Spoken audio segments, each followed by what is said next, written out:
Can't say what's wrong, right?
Tell me where I belong. I've been searching all night. Walking these streets, it's a maze at midnight. Been talking to you, yet those days have gone by. I gave you a chance to treat me right. I'm a blank canvas you can paint. Draw yourself a future with me. It's a mystery what awaits. Oh, it's a miracle life. It's a miracle day.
You say it's all my fault, I walked away from it all those memories haunting our fall. A single life has come at the right time. I gave you a chance to treat me right. I'm a blank canvas you can paint. Draw yourself a future with me. It's a mystery what awaits. Oh, it's a miracle life. It's a miracle day.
Hey, yo. We're going deeper. Hey, yo. Hey,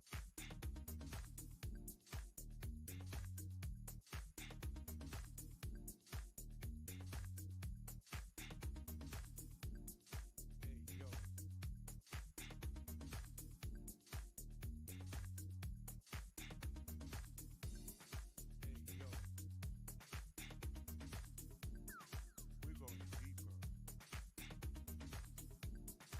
Hey, yo. Hey, yo. We're going deeper. Hey, yo. Hey, yo. We're going deeper. Hey, yo.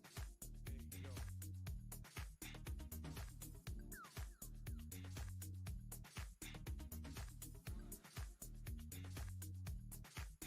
going deeper. Hey, yo.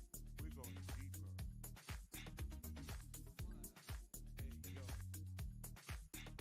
Hey, yo. We're going deeper. Hey, yo.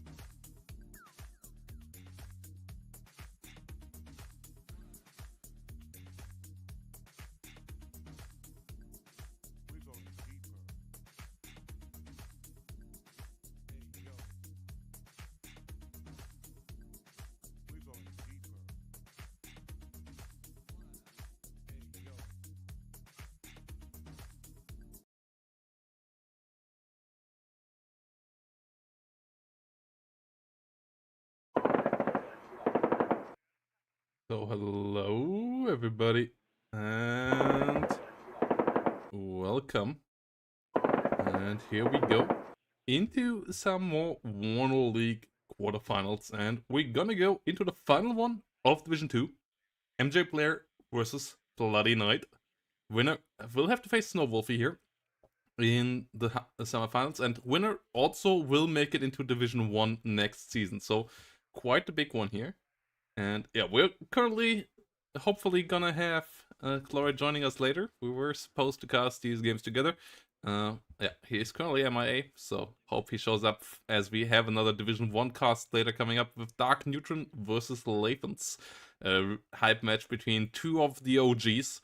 of the WARNO League, 2 of the highest performers of WARNO tournaments of the past as well, facing off against each other in the quarterfinal in Division 1. And yeah, we have a good match here ahead of us, with BloodyKnight on the left side in blue, bringing around a good couple of forces like the Genevieve Canners and co. with the 4th Division. And then on the other side, we have 9th Panzer.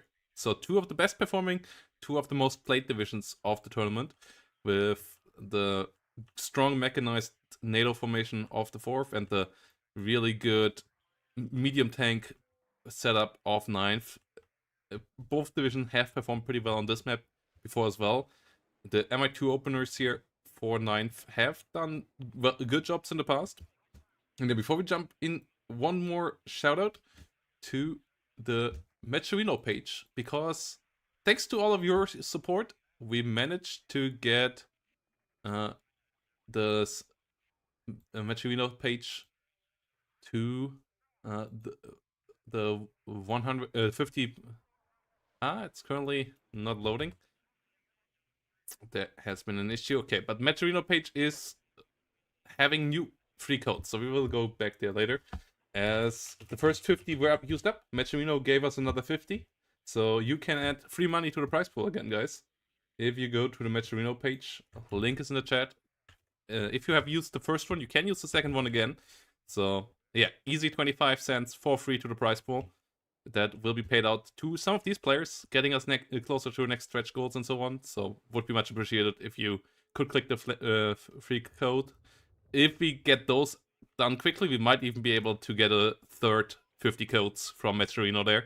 So yeah, free money to the community to be used on real life stuff for playing good WARNO. And that's obviously something great. And yeah, BloodyKnight here on the left side, coming around with cheetahs. 4 of them from the get-go. That's a pretty interesting one, as I guess they will also try to be used for CQC. Otherwise, playing 4 of them is a bit excessive. 0 veterancy on them is an interesting choice as well. Usually you see them at 1 vet, where they get another 5% accuracy and a bit lower aim time. And yeah, we have KCT Vercanners. We have a lot of these M113s. You only get 1 card of these nowadays. So these are also, most of them already deployed. But on the other side, we have a key fundamental T72 core here with 3 of them, bit of AA, some MI2 Yearns coming in with all of this as well. And in the north, BMP1s with some of Clevers, some BRM1Ks coming in here for a bit more of an aggressive brawling setup, whilst the one of BloodyKnight is more like setting up the next move, setting up the support, so that you can then get in the Leo 2s, the Leo 1NLs onto the battlefield. And it's going to be interesting to see how that performs. YPR 765 here, coming in with a good toe 2. Whilst yeah, the recon here is pretty standard on both sides.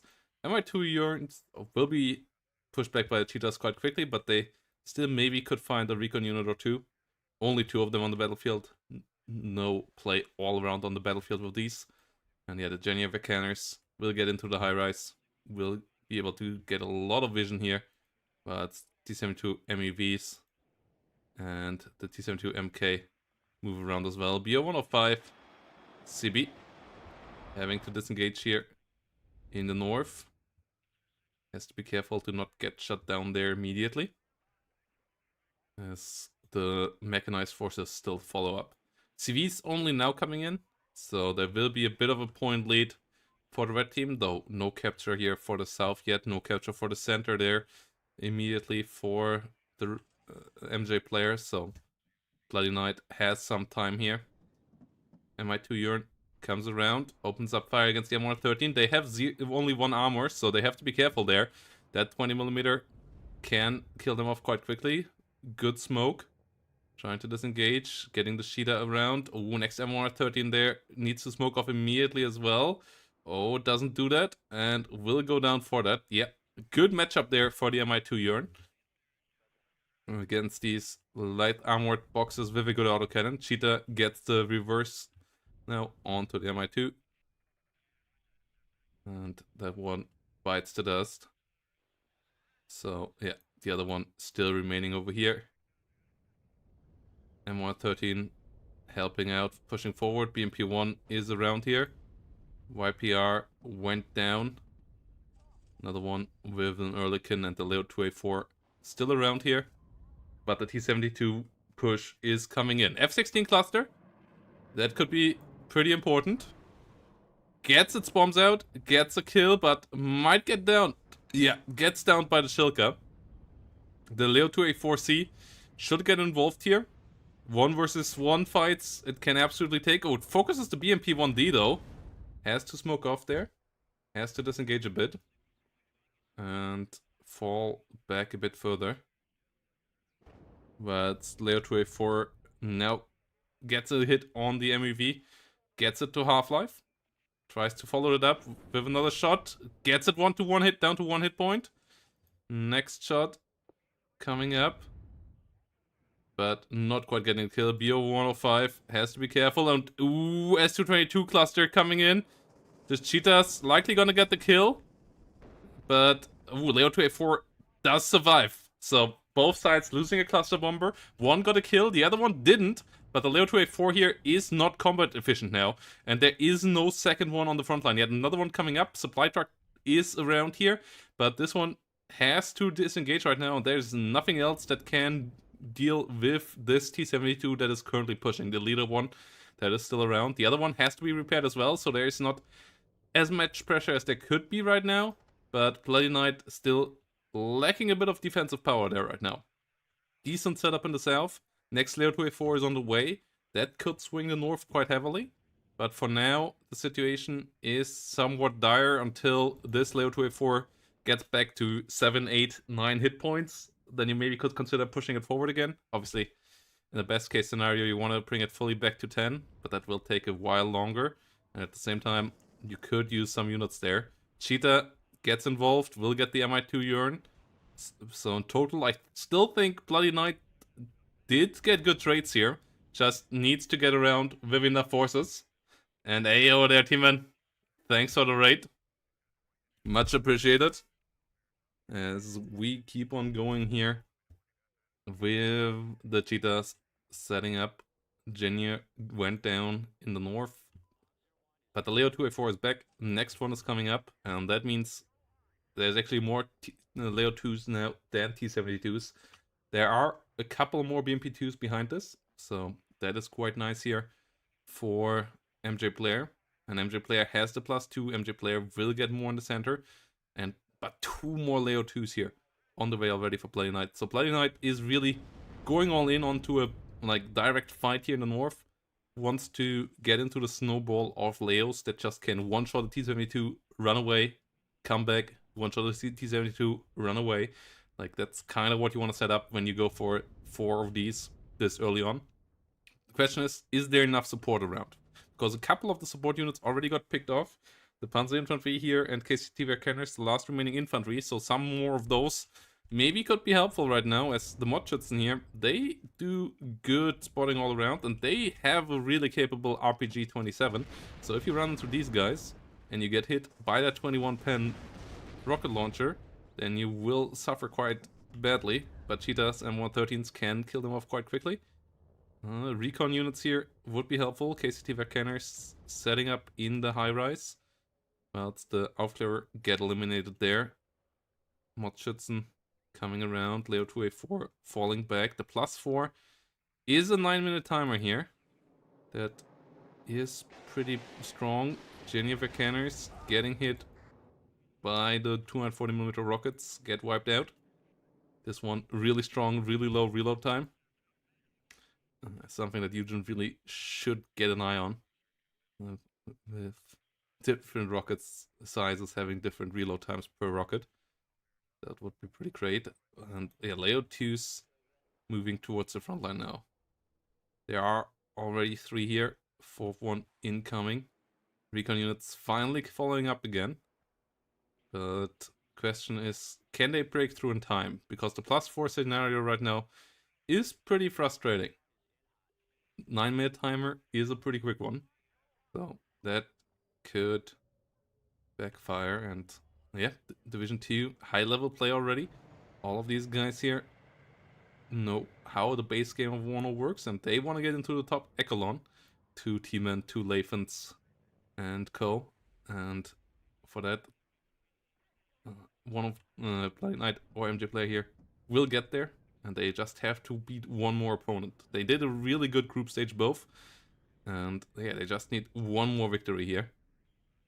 Mjblair being a strong show up in tournaments all over the last 1.5 years, and yeah, BloodyKnight, fantastic performance last season in Division 3. Now already on the step to maybe into Division 1, going up 2 divisions in 2 seasons, but obviously still needs to win this one. And I like the plop, but the positioning right now, I'm not sure if this one is the correct place to be here right now. And the lack of recon really makes the Leos here currently just sitting still, and that's always terrible news. If you are the one that is behind in points, if you are the one that is getting ticked upon, and your heavy tanks just sit around for 3 minutes because they can't be moved around, then there is something wrong. I feel like there should have been one less of these. Like this Leo 2A4B should have been more recon units, and then 3 of these with more recon, with more infantry around, could have already done a good bit more work. But we'll see. Maybe this heavy blob can push forward now. KCT Verkenners moves up. Mjblair will get spotted here. T72 MK will get involved, will get some damage. Leo 2A4 busy elsewhere. Shilka gets shot down on the north by Leo 2A4. Well, it's Mjblair and T72s here now under fire. Leo 2A4B has to be careful. Gets the mod of clears, but a lot of ATGMs now flying. Getting to stun down these units. Leo 2A4B here goes down. BO105 goes down. This SU22 just will get annihilated. Ooh, IPRs. Yeah, the amount of ATGM spam here now is a bit dangerous. That maybe the Leo 2A4s just won't be able to overwhelm the numbers and just get bugged down, and that would be terrible news with a 6-minute 30 timer. That timer really is the issue. You at least want to get it down to a +2 here so that you have 10 minutes more time to actually do it. Oh, and now the Napalm Grud is on the battlefield, and that punishes these kind of blobs really heavily as well. Mod of Clearer is getting engaged there. Recon is getting reduced, but yeah, this Napalm Grud coming in again. We'll fire more rockets there.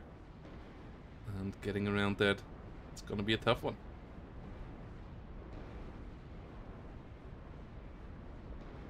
YPR moving forward. Mjblair now clearer. Getting annihilated. Leo 2A4 falling back. Good artillery. He could maybe pivot it to the middle, yeah. He needs to get it moving. Otherwise, the Napalm Grud also will have too easy of a time to dislodge his attacks with its rockets. So this needs to be a constantly agile force now, with only the individual damaged ones falling back. And MR10 is a risky investment when you're on a 5-minute timer. Like, that's the late game one when you have stabilized, but going for the value now, gets the T72 MK. That's big. ATGMs starting to fly around here again, but the Leo 2A4 is now able to push forward. Spot the Pioneer. Will get involved there. Grud comes in towards this direction, but only the Cheetah and the YPR standing directly in it. The Cheetah should be able to just roll back. I'm not sure what it's doing there. Oh no. Okay, that Cheetah's dead.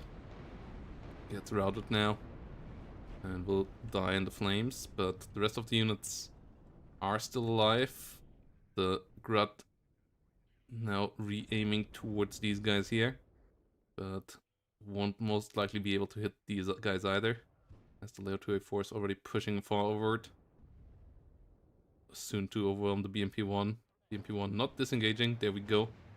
Forgot, overwhelmed, these guys just need to move on. Yeah, Good movement there. Well, T-72 tried to come around, gets immediately hit. Okay, this could work out now.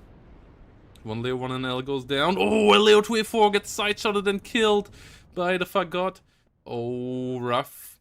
Leo 2A4B down. This T-72 likely gonna go down there. So that's good. YPR makes it in.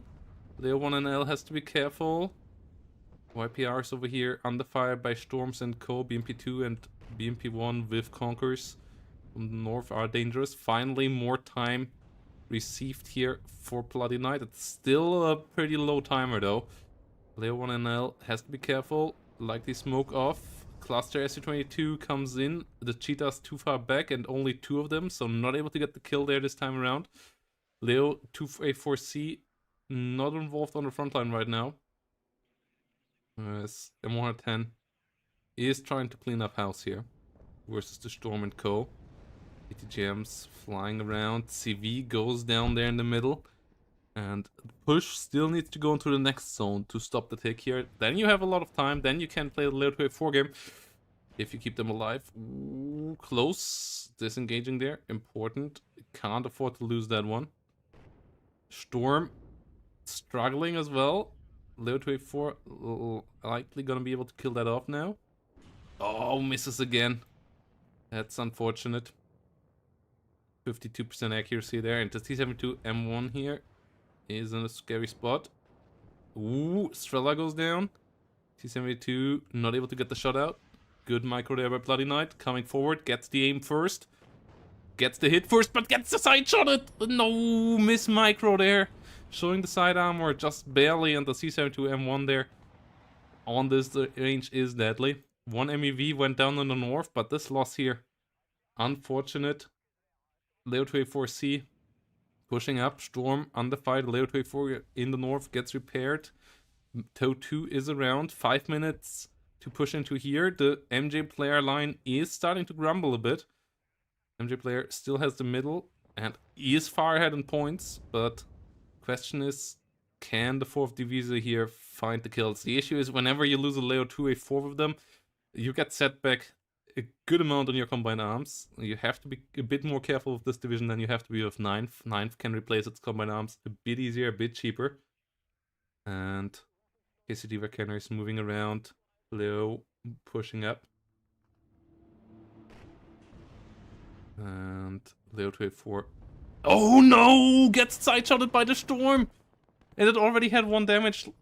The Cocon coming in there with the kill against the side shot. And the YPR goes down again. 2 really small micro misclicks there. And they get absolutely punished on the hardest way possible. That's always the issue with the Leo. The 6 side armor leaves you open for side shots. And yeah, if you miss micro like that, if you don't put your accurate clicks and you show side armor just in the slightest here, you will just get punished real hard there. And 2 of these Leos now down. The momentum is still there. Mjblair did lose a lot of forces as well. Leo 2A4 from the north gets a good hit against the T-72S. T-72S should smoke off here. Yeah, gets stunned down. And likely will get killed off here. It only smokes off now. KCT Verkenner should be in range here soon to finish it off. But Leo 2A4 from the south does it already. Now it only needs a CV in here. 3 minutes 56. Leo 2s are pushing forward. I once more think it's a bit too many Leo 2s right now. Like, they are good, but a bit more infantry around. And a bit more maybe a Toe 2 teams and so on. Like, some infantry teams that actually can stop the enemy from easily counter-pushing would be helpful. And these Storms are so dangerous. 14 damage more than the side armor, and that is exactly 1 shot. And they are a fast, pretty accurate missile, so you really have to be careful there. This time around, though, luckily not punished. It would have been a side shot again otherwise. And the BMP2s get killed off here by the Leo 2A4. Good micro there. Cluster Bomber comes in. Cheetah's likely gonna kill it off. And it does whiff. So once more, Cluster Bomber wasted here. This time even more than the first time. The first time it at least gave the momentum to get the capture, to get the points up. But this time around it didn't do anything. And the Cheetahs just punished anything flying over them so hard. Best gun-based AA in the game. With their slight improved fire control systems over the German Gepards that they are based upon, and just so much damage when something gets close. BMP1 here gets shut down by the Leo 2A4s as well, as it is in gun range. First one already died. Second one a bit luckier. Though the Motostrelkis here with the RPG 27s, always dangerous. Okay, this one is really lucky. Getting missed another time, but the Leo 2A4B number 2 comes around, gets the kill. T72 over here has to be careful. Cluster Bomber comes out. Cube not in a position, and it gets immediately wiped out. Genya command coming in. The issue is only 200 points, but the Genius should be able to at least get the stop here.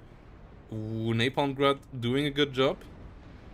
Genya command pushing forward. 30mm grenade launcher and Mochitsen getting overwhelmed, and yeah, good positional play here by BloodyKnight. And really using the momentum power of the Leo 2s. Getting the kills where it matters, and mostly being really good with positional play. The two punishing moments were the ones where I was a bit worried, but right now, this feels pretty good for BloodyKnight. Gets the Fagot there. I feel like plan for Mjblair should be right now to get a point somehow, somewhere for just these extra 180 points, because I don't see this going well for another 20 minutes here right now. The momentum is pretty hard on the side of BloodyKnight. Ooh, good catch on the Cheetah. That one seems to be heavily in trouble. Napalm Grud though out of ammo now as well, and so the reload will be pretty long. Oh, and this one can just stay where it is. Oh, don't move into the flames. No! Don't go into the fire. It could have just chilled here. Yeah. Goes down. Ooh, S22 always scary. The O2A4Bs get one-shotted frontally by that thing. But S22 pushed back as well. The remote grenade launcher here getting bullied too. And yeah, maybe you do a play for Olga here as Mjblair. So Mjblair seems to make a play here for a North still. And yeah, you just need 2-3 more minutes here as Mjblair to seal the deal, but those seem to be pretty far out of reach right now. Good MR10 gun coming around.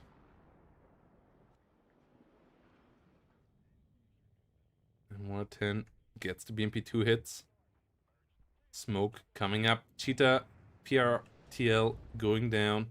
Leo 2A4C gets hit frontally. SPW moving in. There's only this leader here right now, and nothing in front of it. BloodyKnight has to be careful. Leo 2A4's command goes down. Oh, it's a disaster. It tried to go for the middle here, and that obviously would have made the SPW in the north irrelevant, but now there's only this Genya leader. That cannot be overwhelmed and killed. More Panzer Infantry coming in, and the SPW is on the way. Oh, BloodyKnight has to be careful here. This could end in disaster. Only 3 hit points now. You shouldn't fight with commanders like that. There should be more units helping out. No other leader on the way, and... oh, we have a GG being called here? As... it's a victory here. Oh, it was a disconnect. Unfortunate there at this moment, as I feel like Mjblair was on the way to seal the deal there anyway. Because BloodyKnight was playing with a really unfortunate leader positioning there. And then, yeah, this disconnect leading to an Mjblair victory here. Though BloodyKnight was ahead in KD. Disconnect pain, yeah. So, yeah, with no reconnect feature and no play on feature in WARNO, which would be really lovely if we could ever get that like in StarCraft 2. It's the only way to go over this. And yeah, this was a pretty close series. As I said, I feel like Mjblair just had this as well, because BloodyKnight was kind of throwing away the leader there, and that leader of Mjblair was so close to get the +2, and then there was no CV on the battlefield. So, yeah. But I obviously would have loved to see that play out. Bit unfortunate here for game 1. But yeah, GG VP here to both players. A really entertaining series. A really entertaining game.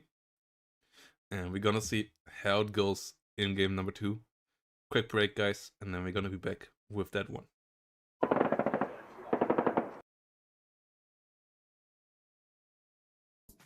We're going deeper. Hey,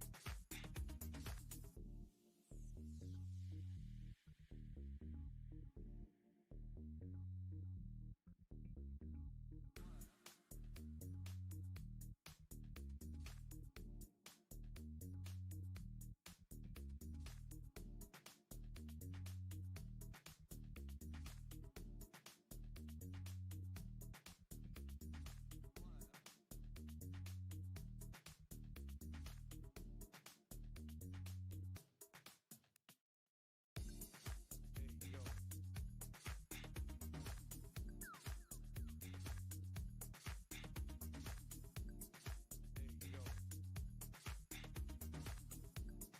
We're going deeper. Hey, yo. We're going deeper. Hey, yo. We're going deeper. Hey, yo.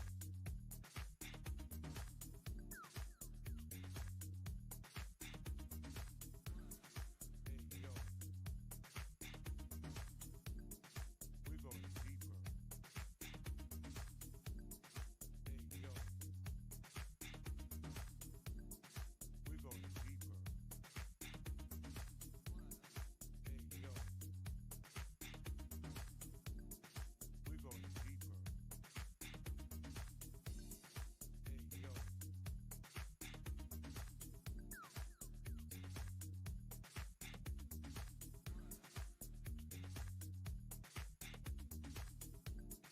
We're going deeper.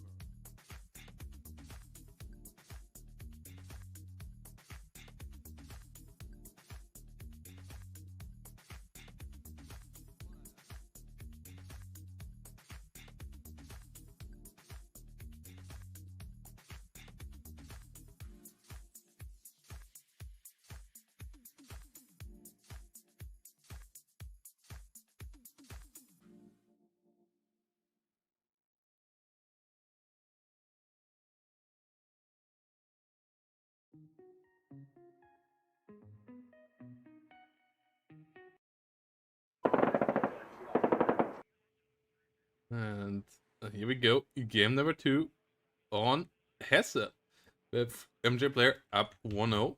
And Mjblair this time on 4th division, whilst BloodyKnight is playing a 4th clean day, 5th clean day.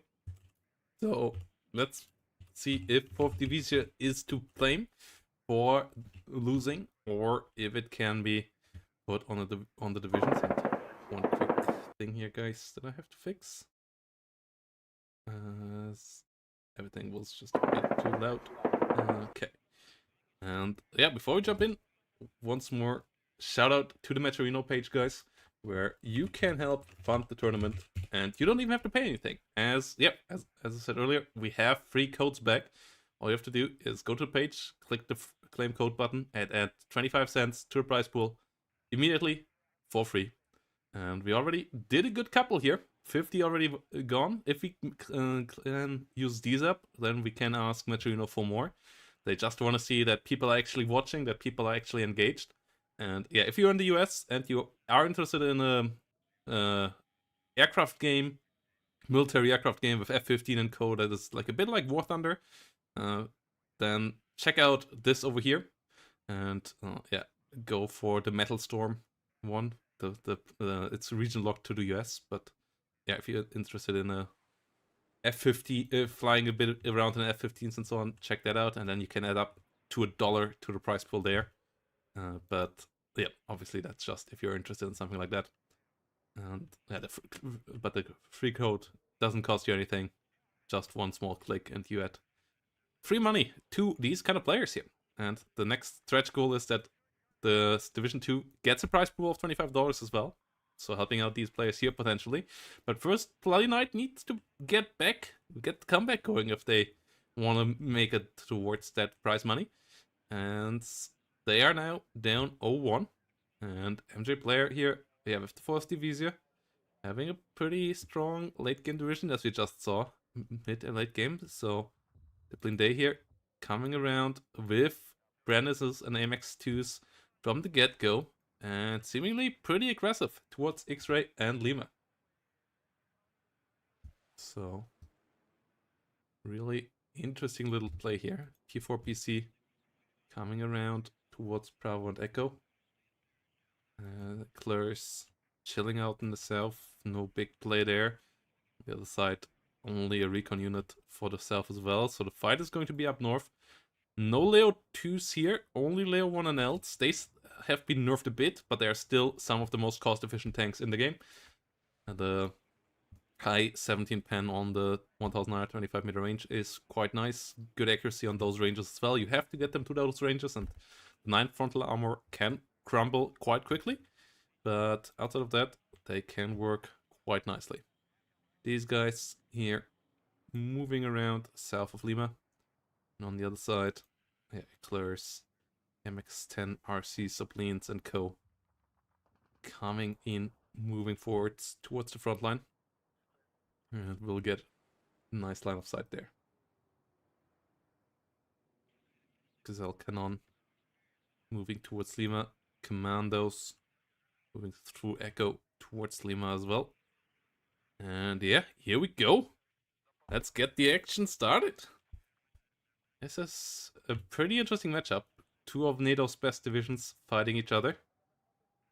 Yes, good couple of tanks, good couple of recon units here. Moving in onto the battlefield. AMX-10, 13 CV. Slowly moving over the field as well. Clears moving in, and yeah, which division do you see as the better one of these two? They got both slightly nerfed lately. So the French for sure more, but I also believe the French were the better division beforehand. Are they still the better division right now? Chat, what do you say? And yeah, AMX-10 RC subleaned. Pushing up here. Will get the Laro. Oh, or not. But that one should go down soon. Subleaned in the north, able to engage some infantry units here as well. Alouette's seeing everything. Hawk pushing forwards. KCT Vercanners on the fire. BO105 moving around. Stinger gets to shoot at the Gazelle Cannon.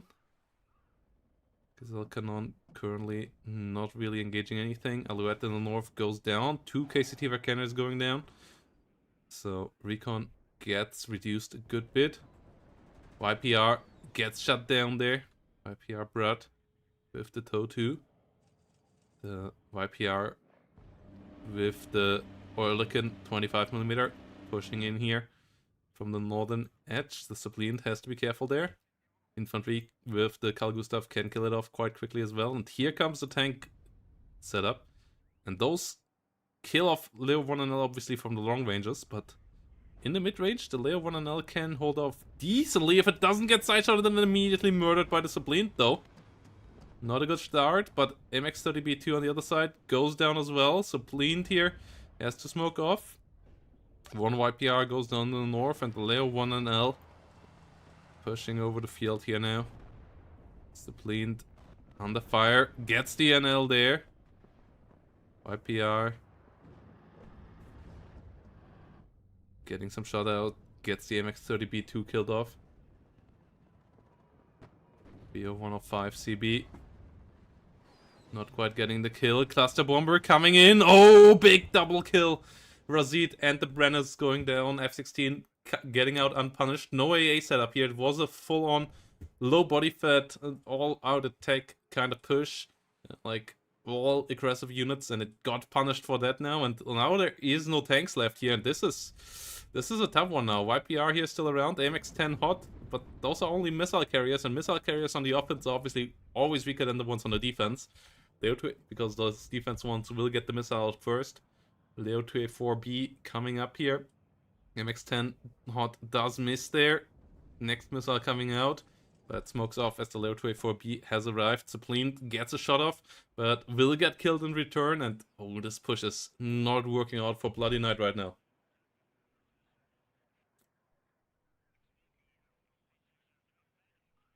Jago AT coming up.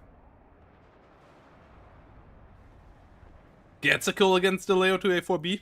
Good kill there. Eyehawk and Stinger not able to retaliate against the Jaguar here. Jaguar able to get out with 1 hit point. Sapurs coming out. But yeah, the northern push here stopped. BloodyKnight gets a couple of good kills here. So the momentum still might come back. It's really on the knife's edge. YPR coming around with another missile. CV went down. Div1&2 pushing up. MX-30s and Rolands coming in. Stingers go down. The Commando Special Forces here did a nice push. That's for sure an advantage of the 5th. That they get some commandos here. Some Special Forces infantry. With the Special Forces infantry for the Dutch coming in CLKA. MX-10 hot going down there to the YPR. That's what I'm talking about. Movement is deadly in a missile carrier versus missile carrier push. And Nantres and Panzer infantry here now overwhelming the enemy in number. And every trade here right now is so important, because if BloodyKnight can get a +2 here for just a couple of minutes, that would change the dynamic of the game from there on out a lot. But they are currently throwing a lot in to try to achieve that, and they haven't achieved it yet. So this is a big problem. Monsters moving around. Cluster Bomber gets the MX-30 Brennis. Oh, no, B2 once more. Oh no, YPR doesn't get killed. Oh, what? The missile is still connected? Oh no, disaster. Oh, and the MX-10 gets stunned down here. Leo1&2 pushing forward. Oh god, this is really thin now here for BloodyKnight. Still has an MX-10 hot up there. But this YPR here is so strong. Leo1&2 getting attacked again. 0 movement there. We have a Roland 3 now coming up. Dragon Para have the issue. No AT on them. Same goes for the Sapper, so nothing can stop this Leo outside of the MX-10 hot. Okay, now get back in there, guys. You need to get this +2. Getting the tick just on 4-bit with the smoke grenades of the Dragon Para would be big. Nice one there. Roland trying to get the BO-105. MX-10 hot gets shut down by the YPR though. Oh, so good. BO-105 goes down. Dragon Para and Command pushing forward, but a bomber could come in, and UCV is being called in now on the other side as well. Panzer infantry gets overwhelmed. Commandos coming in. More MX-30 B2s coming in good numbers. Sapper hasn't gotten the capture yet. Leo 2A4 is there. Montre pushing up as well. And the MXs under fire again. Little TOW 2 carrier here. Really good little unit. Well, the YPR here starts to use its autocannon. Tries to get involved. Oh, P4PC under fire here. Recon Bildican on the way. Tries to disengage, but gets shut down there. Jaguar on a mission.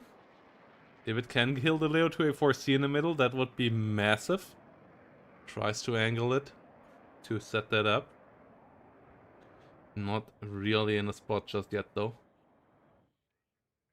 Jaguar AT with the AS30L coming around.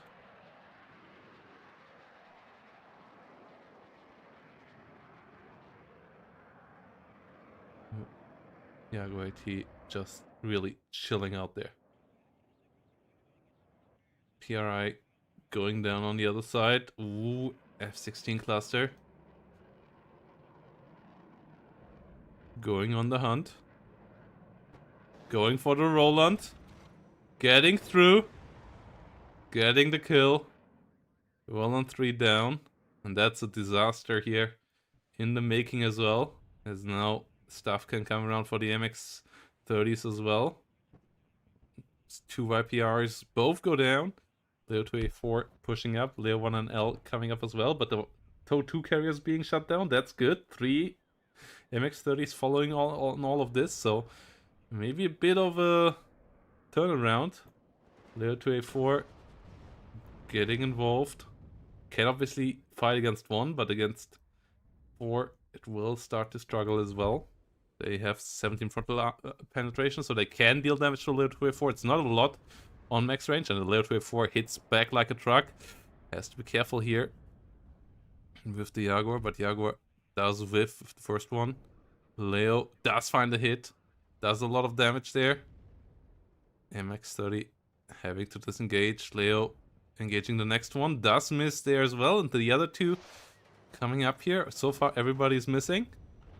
Oh my goodness. Oh no, this might be a double cluster. Spread out, one goes down, no AA. And this MX30 now really damaged down. MX30B2 over here gets hit pretty hard.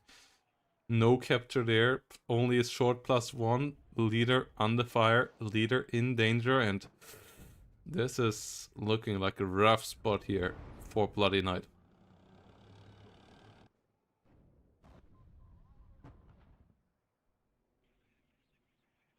Trying desperately to get ahead in points, but these commandos and AMXs now start to get overwhelmed here by the layer 2A4 and co.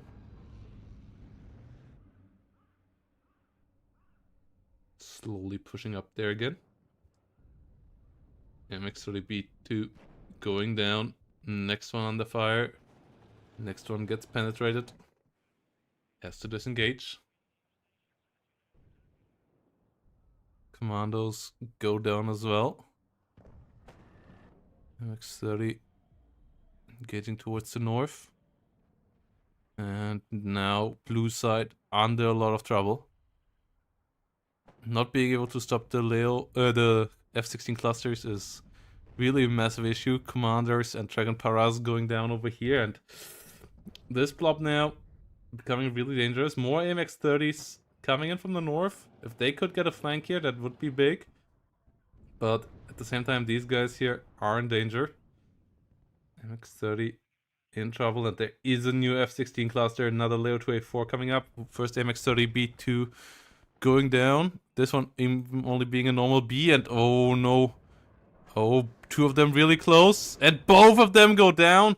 Roland's get the retaliation, but 3 MX-30s there going down in quick succession. Leo 2A4 gets a kill against the MX-30 here as well. Oh, it's all collapsing real quick now. There's really few units, both sides fighting hard non-stop, but it seems like Mjblair has found the position where they can just break the cohesion of their opponent here completely. BloodyKnight in a world of trouble and gets overwhelmed here now quite quickly. Leo 2A4C pushes up, gets the roll on 3. Jaguar IT not able to get in here in time. And every Roland means also now that the F-16 clusters have an easier time. Jaguar pushed out for good, and this seems to be GG here, as I'm not sure how the forces of the 5th plane day are supposed to regain control here. F-16 coming in with the cluster run, and there's so little left on the battlefield, and so much mobile warfare here in those layers on the other side. And there we go, GG is called, and Mjblair moving on to the semifinal, moving on to Division 1. Well played here. Constant back and forth. Really hot games by both players in both games. A lot of great maneuver, a lot of great kills, but in the end the breaking point was reached here, especially thanks to the Air Force.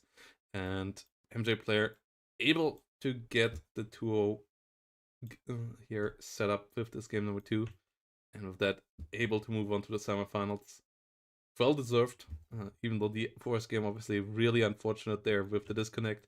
I still believe Mjblair was about to get that one as well, because BloodyKnight mispositioned the CV there and wouldn't have been able to get a new CV in time to stop the 2000 points from being reached. But still, great valiant show here by BloodyKnight. I absolutely adore their development over the last couple of months from season 3 and the group stage of season 4 and so on. How well they have improved and how strong they play here. And I'm really optimistic that they will make it pretty deep in next season as well. But we have our Division 2 semifinals, Mjblair versus Snowwolfie and Axis versus Nocturna, and both of those should be pretty exciting one as well. The weirdness of Snowwolfie versus the pretty straightforward mech play of Mjblair, and then two really aggressive openers with Nocturna and Axis here in the bottom of the bracket. And yeah, that's Division 2.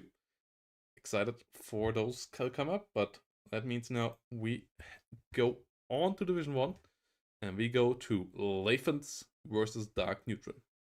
So, slightly longer break, and we're gonna go on to Division 1 action here.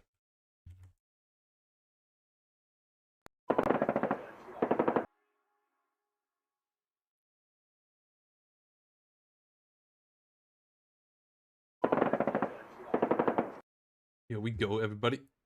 Game number 1 of the next quarterfinals, as we're going into the upper part of the Division 1 bracket.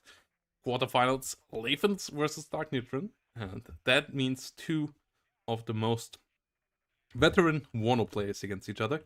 Two of the guys that have been here around since Season 0. Darkneutron even playing a lot of the high level Steel Division 2 tournaments in the past, and Lathans obviously also doing a good amount of WARNO content in the past, helping out on the Warriors server, and being a top level player all throughout this time as well. And two of the players that play really methodical and usually pretty mech heavy as well. Darkneutron playing the slower mech, and Lathans playing the slightly heavier mech and faster mech, and being back on one of his OG divisions, 7th Panzer. And that division is in a pretty solid state. It's not on the top tier, but it has its speed back with the MiG-21 buff that happened at the beginning of the year, and a couple of other nice improvements. It has the T-55s, it has the T-72s, so it can really go in with a good push. And yeah, on the other side, the ACAF division, the M1A1s are still pretty solid. It has some nice little IV and infantry tab in general, with some Marders, some Bradleys, and then it has fantastic flying units. Both the helicopters with the recon ones like the Kiowa Warrior or the AA ones, and like the OH or all the little Hawks and missile Cobras it gets, and then also a really nice mix of different strike F-16s, Seed, LGB that got pretty decent again, AT and AA F-16s there that help out that tab fantastically too.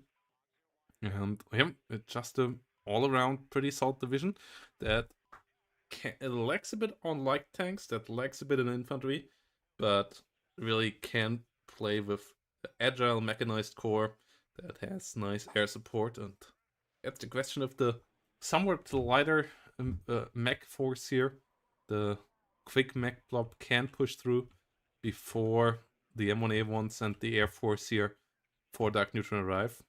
Darkneutron, as always, opening with at least one CV tank.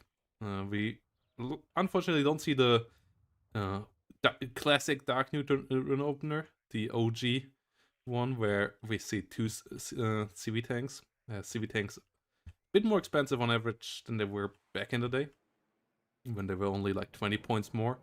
Now the heavy ones are 40 points or 30 points more at least. But still, always at least one of those around for Darkneutron, and that's just a nice classic. It's great to see that Darkneutron holds on to the traditions, as they have worked out pretty nicely in the past for him. T-72 here on the other side. It's actually a Darkneutron opener from Lathans. Double T-72 MK leader here from Lathans, using Darkneutron's own weapons against him. So F-16 here, trying to hunt down the Me-2. Good micro there, hiding it behind the tree line. But LRS will get involved, Hawk will get involved, OH's easy kill there. Has no planes on the other side coming in. Lathans going for the push in the north. Will give up Bravo here, will give up Charlie. Really interesting decision to fully give up the Bravo. But yeah, LRS, R4 deploy, recon. You get the fan spares as 7th as well, but you get the weaker helicopter tab, so risking that is maybe a bit much. And yeah, the big question is, what can the Kiowa Warrior do here? Outranges the Shilka. Currently no Strellas around. No Igla teams either. So yeah, slow movement here. Lathans moving towards the middle. As Darkneutron switched up north here as well. With the big amount of AA helicopters and the fighter. A bit low on ground units, but Jaguar 2s coming up. Heimat Jägers and Engineer Dragons coming up slowly as well to really set up a defensive force there to hold off this big attack here from the other side.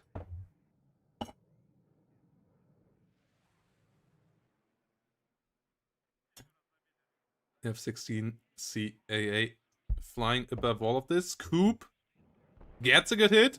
Second one does whiff though, but good pushback there on this. M1A1 Abrams rolling in. That's number 2.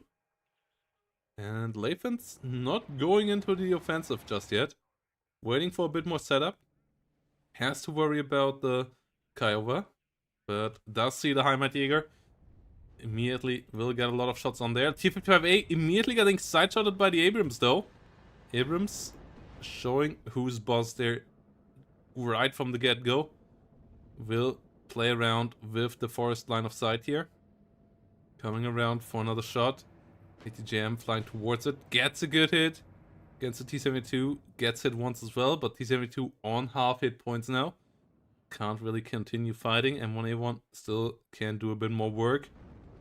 The T-55A gets hit frontally once more. Jaguars and Bradley is getting involved. No smoke on the T-55A.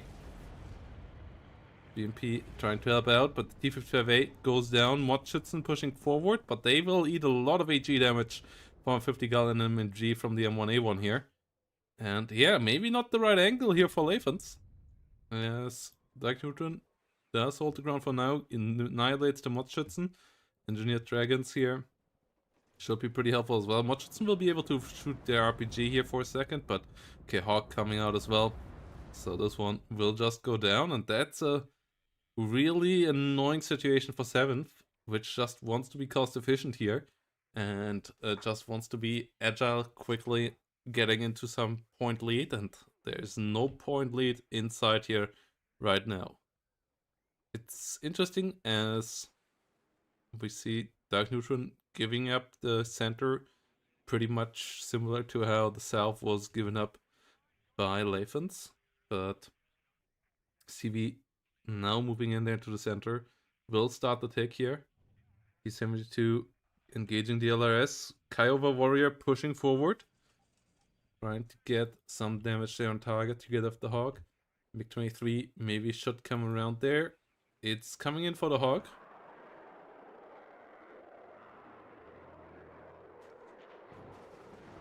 Hawk gets shut down. Shilta goes down to the counter push. M1A1 though getting stunned down. BMP1 gets critted. Jaguars and Bradleys following up. LRS and Hawk going down here, and the +1 does start taking here for Lathans.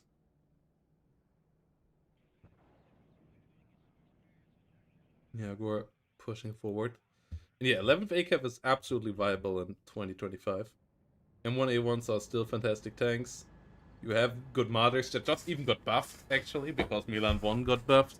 Your plane tab got buffed a bit as well, and they have still the great recon with the Kiowa Warrior, with the M1A1 ACAF, with the Bradleys, and so on. So, absolutely a viable div in 2025 as well.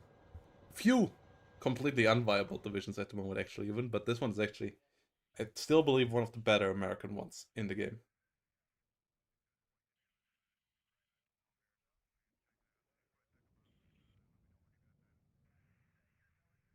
Here comes the missile.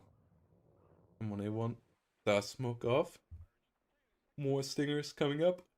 CV coming towards south to stop the tick there through the center. And that means then that Lathans should get the northern capture. SPW is on the way there.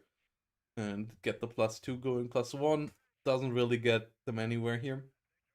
+2 at least has a good chance of getting a nice point lead, though likely not gonna finish the game off with that as well. CV capture to the south, no more +1. So tick has to be restarted by this northern unit.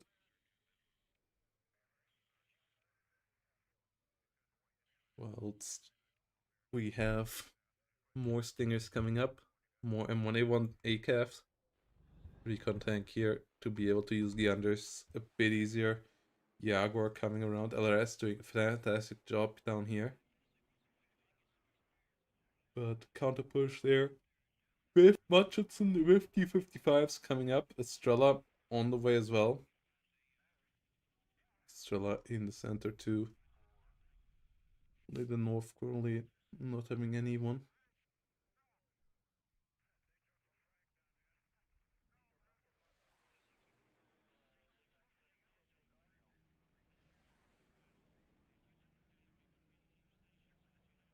My Digger chilling out in the north here. Getting in front of the town. +1 finally slowly taking it up for Lathans. But Darkneutron can play the slow. Darkneutron doesn't have to go in anywhere anytime soon. Can just get an M1A1 ball out with enough AA and then just slowly start moving forward with this. Whilst the 7th doesn't quite have that luxury in the late game. So they need to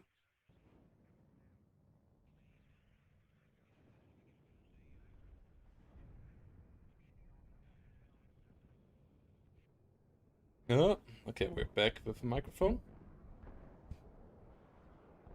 MiG-23 ML getting hit there. OH is going down. Kiowa Warrior going down as well. But the iHawk at least gets one of them.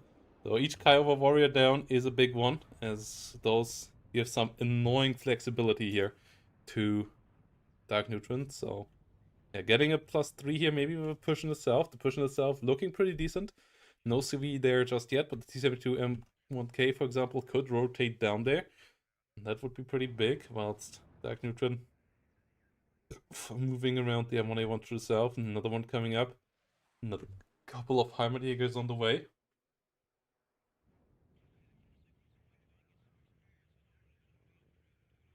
The MP1 slowly moving in, gets a nice hit there. T55A gets shut down immediately by the M1A1. And we already have 1, 2, 3, 4 M1A1s on the battlefield. And that's already a pretty good number. Kiowa Warrior coming in here. We'll try to find more. There is still a Estrella behind this hill, so gotta be careful. Coop in the middle. Not a super easy area here. BMP1's though in trouble trying to get in. M1A1. Ooh, hits the T55A hard. Not able to get in there. And I want to hear that story, Brad. What happened with the spicy McMuffins? Conquers. Moving around here. Trying to get a hit up on the hill. Oh yeah, it's even a 5th one with the M1A1 ACAV. Was wondering, like, you know, there was one missing, and that's the one. T55 over here goes down. LRS will get pushed out. Infantry game is good. No CV on the way, though, for Lathans yet. Instead, we get some SU-22s, and as I said, I feel like the T-72 CV from the middle not moving in there to the south is a mistake. We even have blue side now on the lead again, because they get the middle captured. SU-22s get 1 Abrams. Not able to stop the F-16 here, though. And, oh, F-16 just before getting stopped and turned around. Able to kill the SU-22 number 2, and both of these dying for only 1 Abrams. That's pretty terrible. Especially as the F-16 does even survive there.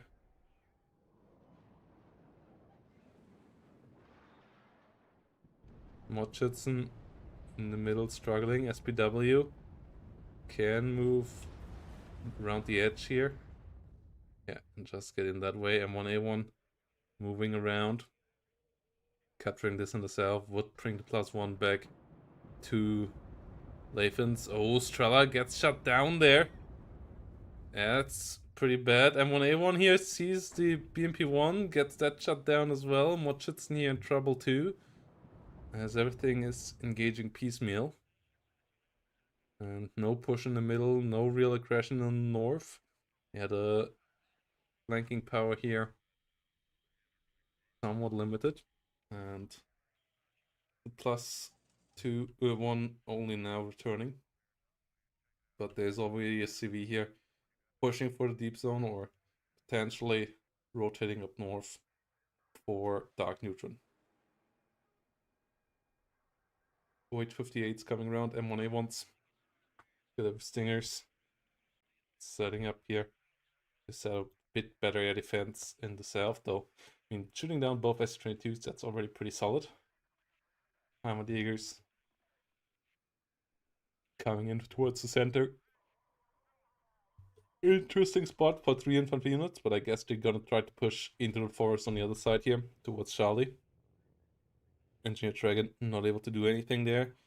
M1A1 CP has to be careful. Not enough recon around. Hog moving in. Mochitson under fire. We'll try to kill them off.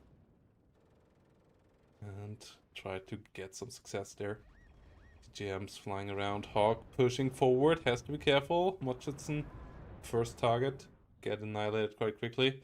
But armored units now only. But good stun there. Heimatschützen, Heimatjägers and the scout troopers starting to do some damage. Get the CV killed. TSM2 M1 there in the forest. In a lot of trouble. And the dismounted troopers get those as well. Oh, fantastic use of AT weapons. And this is looking somewhat grim now for their stuff. And we see decent amount of A on the battlefield. 1A1's just so numerous. Could potentially just A-click at this point. But obviously you don't want to risk that. +1 here. Safer weight right now, and yeah, 7th. Struggling to get around right now. Still has the northern zone, but needs more capture point than the opponent. And it's 73 to 269 right now. So on a +1, that would still be 5 more minutes.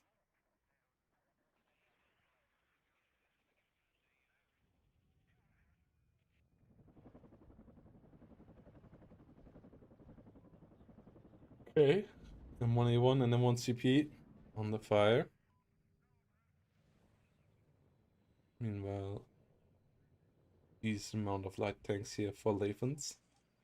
And if the big push comes, those can just all push forward against whatever is going to come there. Mochitson.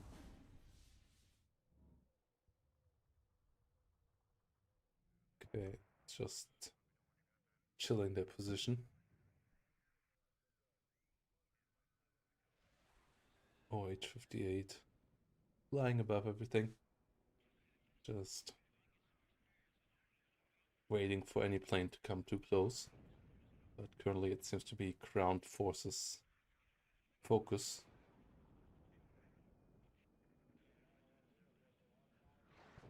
Oh, good artillery hits.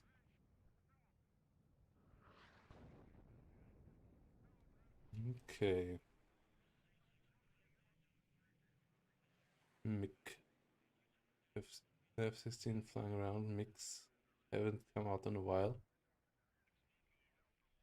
Whilst we get more and more red forces to assemble, but most of them are BMP-1s. Malutkas, BMP-1s with Malutkas, and they won't be able to hit the enemy target reliably. That's a big problem. Currently, both sides fine with the draw. Slight advantage for the team on road. But Abrams and M109s likely will try to change that.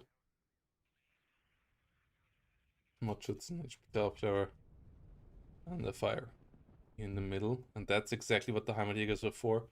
If you cut off this tree line and can get into AGMs in here, then the enemy has really few roads to reinforce through. And that's the big idea here. M109. Trying to come around.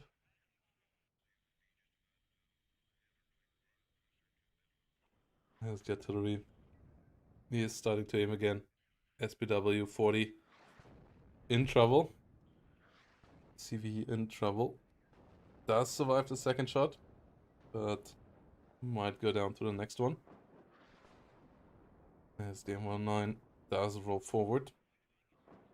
Pretty low there, but quite fortunate. SPW really low as well. Whilst more AA comes up. F-16 is chilling behind.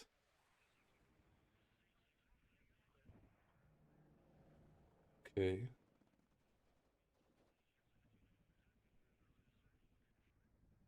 More Schützen under fire. Getting stopped there by the ACAF. Hog coming around, shooting the middle. And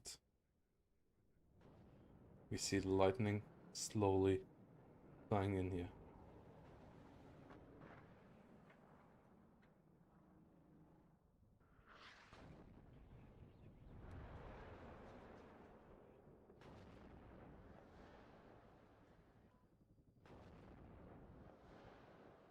Okay.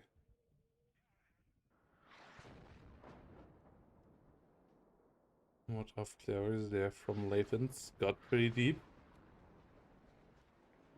T55 ace. Rotating middle.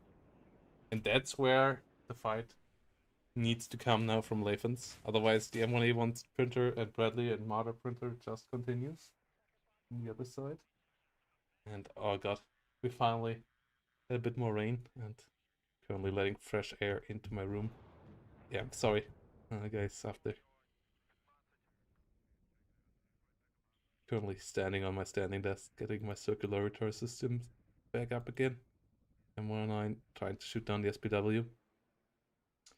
Whilst we have an M1A1 in the south as well. Yeah, 1, 2, 3, 3, 4, 5, 6. And then we have the recon one as well, right? Or no, that one got killed. But still, 6 M1A1s. Bradley coming up. That's just really, really rough here. Heimatjäger pushing forward. +1 now, returning to Darkneutron, and I feel like Lathans needs to really pull it all into one direction right now, and that's what's happening there. Lathans setting up the artillery, and Lathans just needs to completely crush into one spot, and then hope that they get it in time before the reinforcements arrive for the other side, and just get through there. A lot of T-72Ms coming up. A lot of T-55As sitting up there as well. So that's now quite the armored fist. IFV sitting around as well, but yeah, Lathans not getting the early game advantage that they hoped for here when they started this. That's not what they played 7-4 to end up in this situation where the enemy has you on the ticket 20 mark and you only have 170 points lead. This is really not the kind of numbers that you want to have as the 7th Panzer player against the M1A1 division on the other side. And yeah, smoke coming around. Heimatjäger going down. T55A slowly rolling through the north here now. Trying to get into good positions as well. 72 Ms moving around, and yeah, this kind of place is what you need. artillery onto the important spot. Yeah, M1A1 ACAF here, falling back. And there's the big question. Do you push into the middle now? And that seems to be the case with this flank, or do you push north? Constant smoke, T-72s still get hurt. M1A1's on the other side, not so much. T-55A's able to push through there. One zone flipped at least would switch it around to being a +1 for Lathans. Oh, but T-72 bailed out. That's a pain. Smoke play there in the south. Trying to get another CV in. M109. Moving around. SPW, BMP1 going down. Ooh, good hits there into that area. The M109s. A lot of units there. BMP1 number 2 goes down. SPW will make it into the zone, but there is a CV on the other side, so this won't get the capture yet. You need more than that. Smoke onto the bailed out T-72M as well, so that one is planned to be saved as well. See, supplies on the way. Whilst, like, yeah, continuously blue down here. And 109 coming up with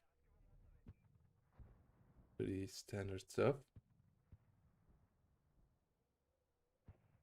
As we finally have some more fire here.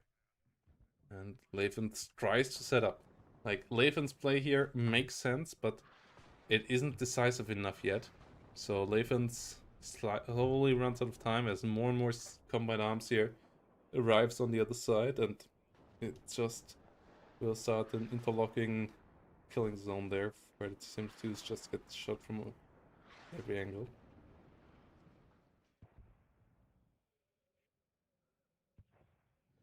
And yeah, F-16 pushed back, but still no real aggression from the right side here. The situation is fine, it seems like, for 7th Panzer, but they're just about to get into draw territory. One side or the other needs to start to get points here. M113. Yeah, M1A1 ACAF shooting down south, getting some hit. Another one hits the infantry over there. Jaguar trying to get around, gets the BMP-2 killed. Stinger sitting around there.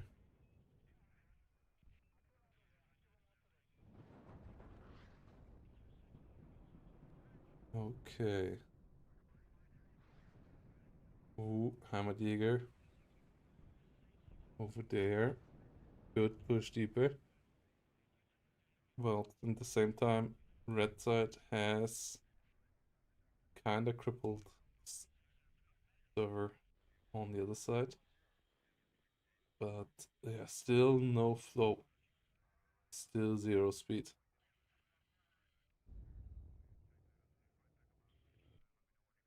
Okay. Both sides keep on firing at each other.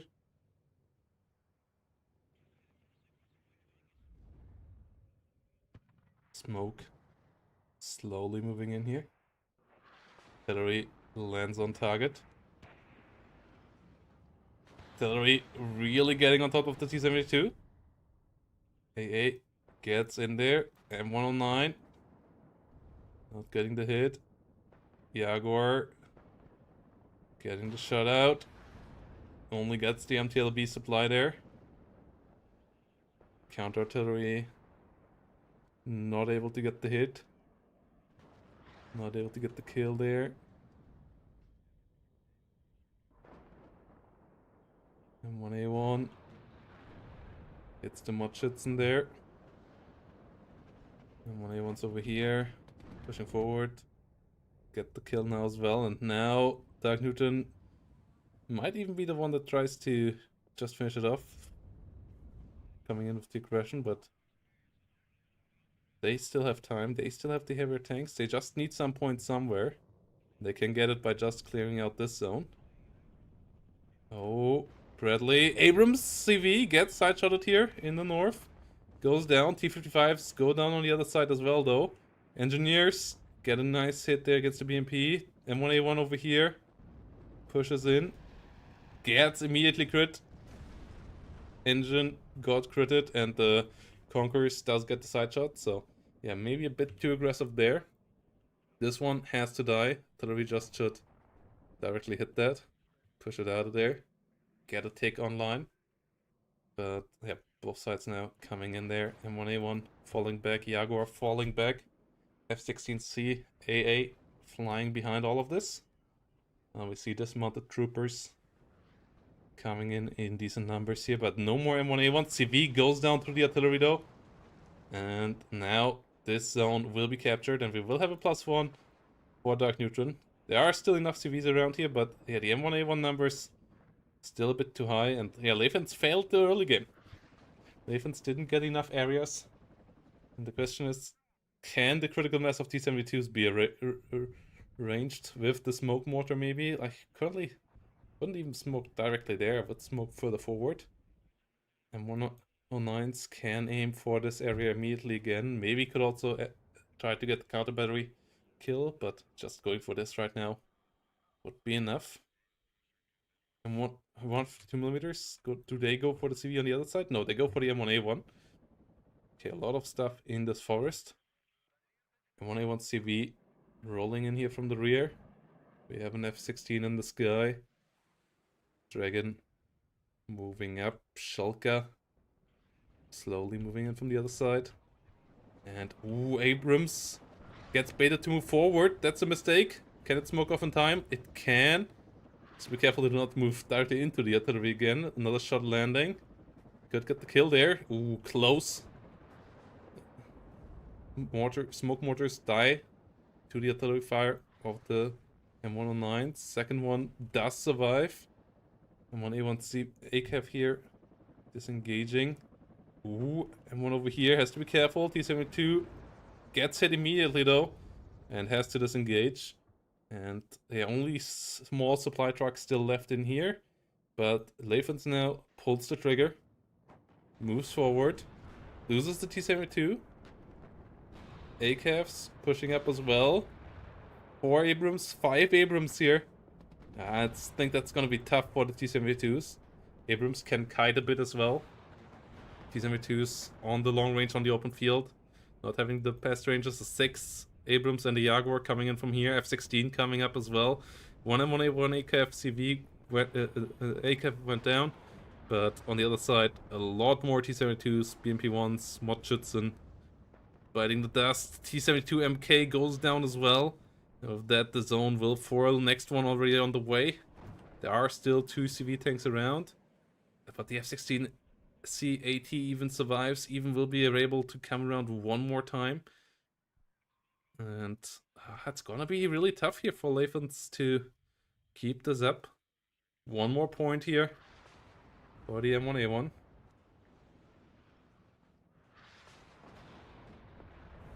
We have 4 of them around. 3 could come in. F-16C AT flying around here in the south. Has 4 Mavericks under its wings. Could potentially get some nice kills here as well. Does one-shot these tanks frontally. Another SPW. Trying to go for some sneaky shenanigans here for Lathans. I like the idea. Let's see if that can work out. That could help out keeping the lead here, as we are getting into the later stages of the game. Artillery keeps these tanks in the middle busy as well though. But, oh, push coming towards the north. Only 1 Bradley there. And it damaged M1A1. But it's also mainly BMP-1s with the slow Malyutka missile and only a couple of Mod-Schützen, no recon. No big support around this. Coup gets a hit. F-16 pushed out, that's good. That's really helpful.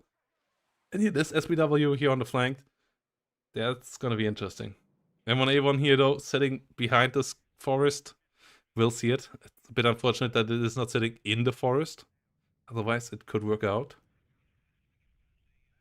And T-72s, BRM1 getting engaged here. Like, yeah, if this wouldn't be sitting behind the forest, which actually makes quite little sense. Like, it should be sitting in the forest here.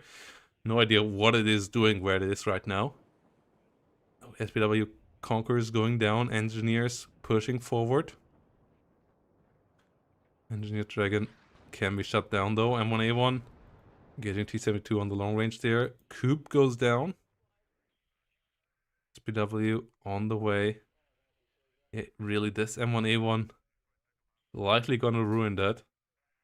Otherwise, there wouldn't be a CV close by, like the one... Oh no, there's actually an M1A1 CP here, so that could fall back. Otherwise, the other ones are in the north, but... Yeah, even 80, 90 points with this little time remaining could play a significant role, so...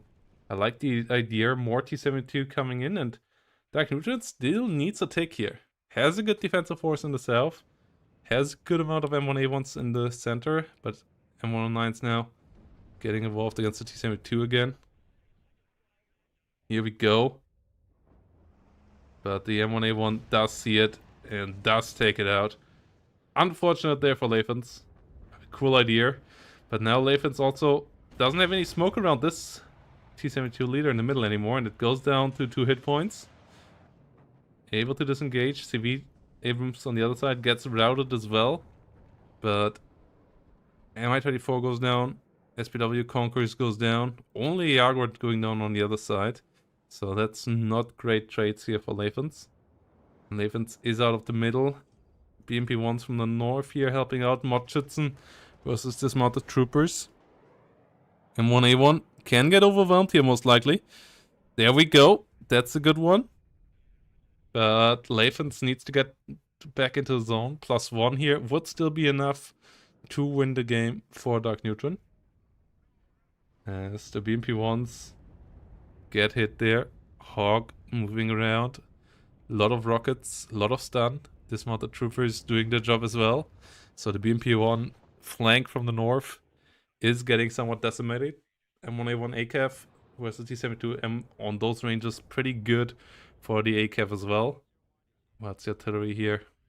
Setting up weird smoke positions.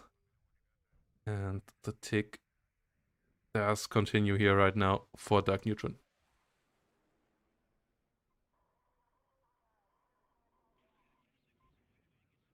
152mm artillery.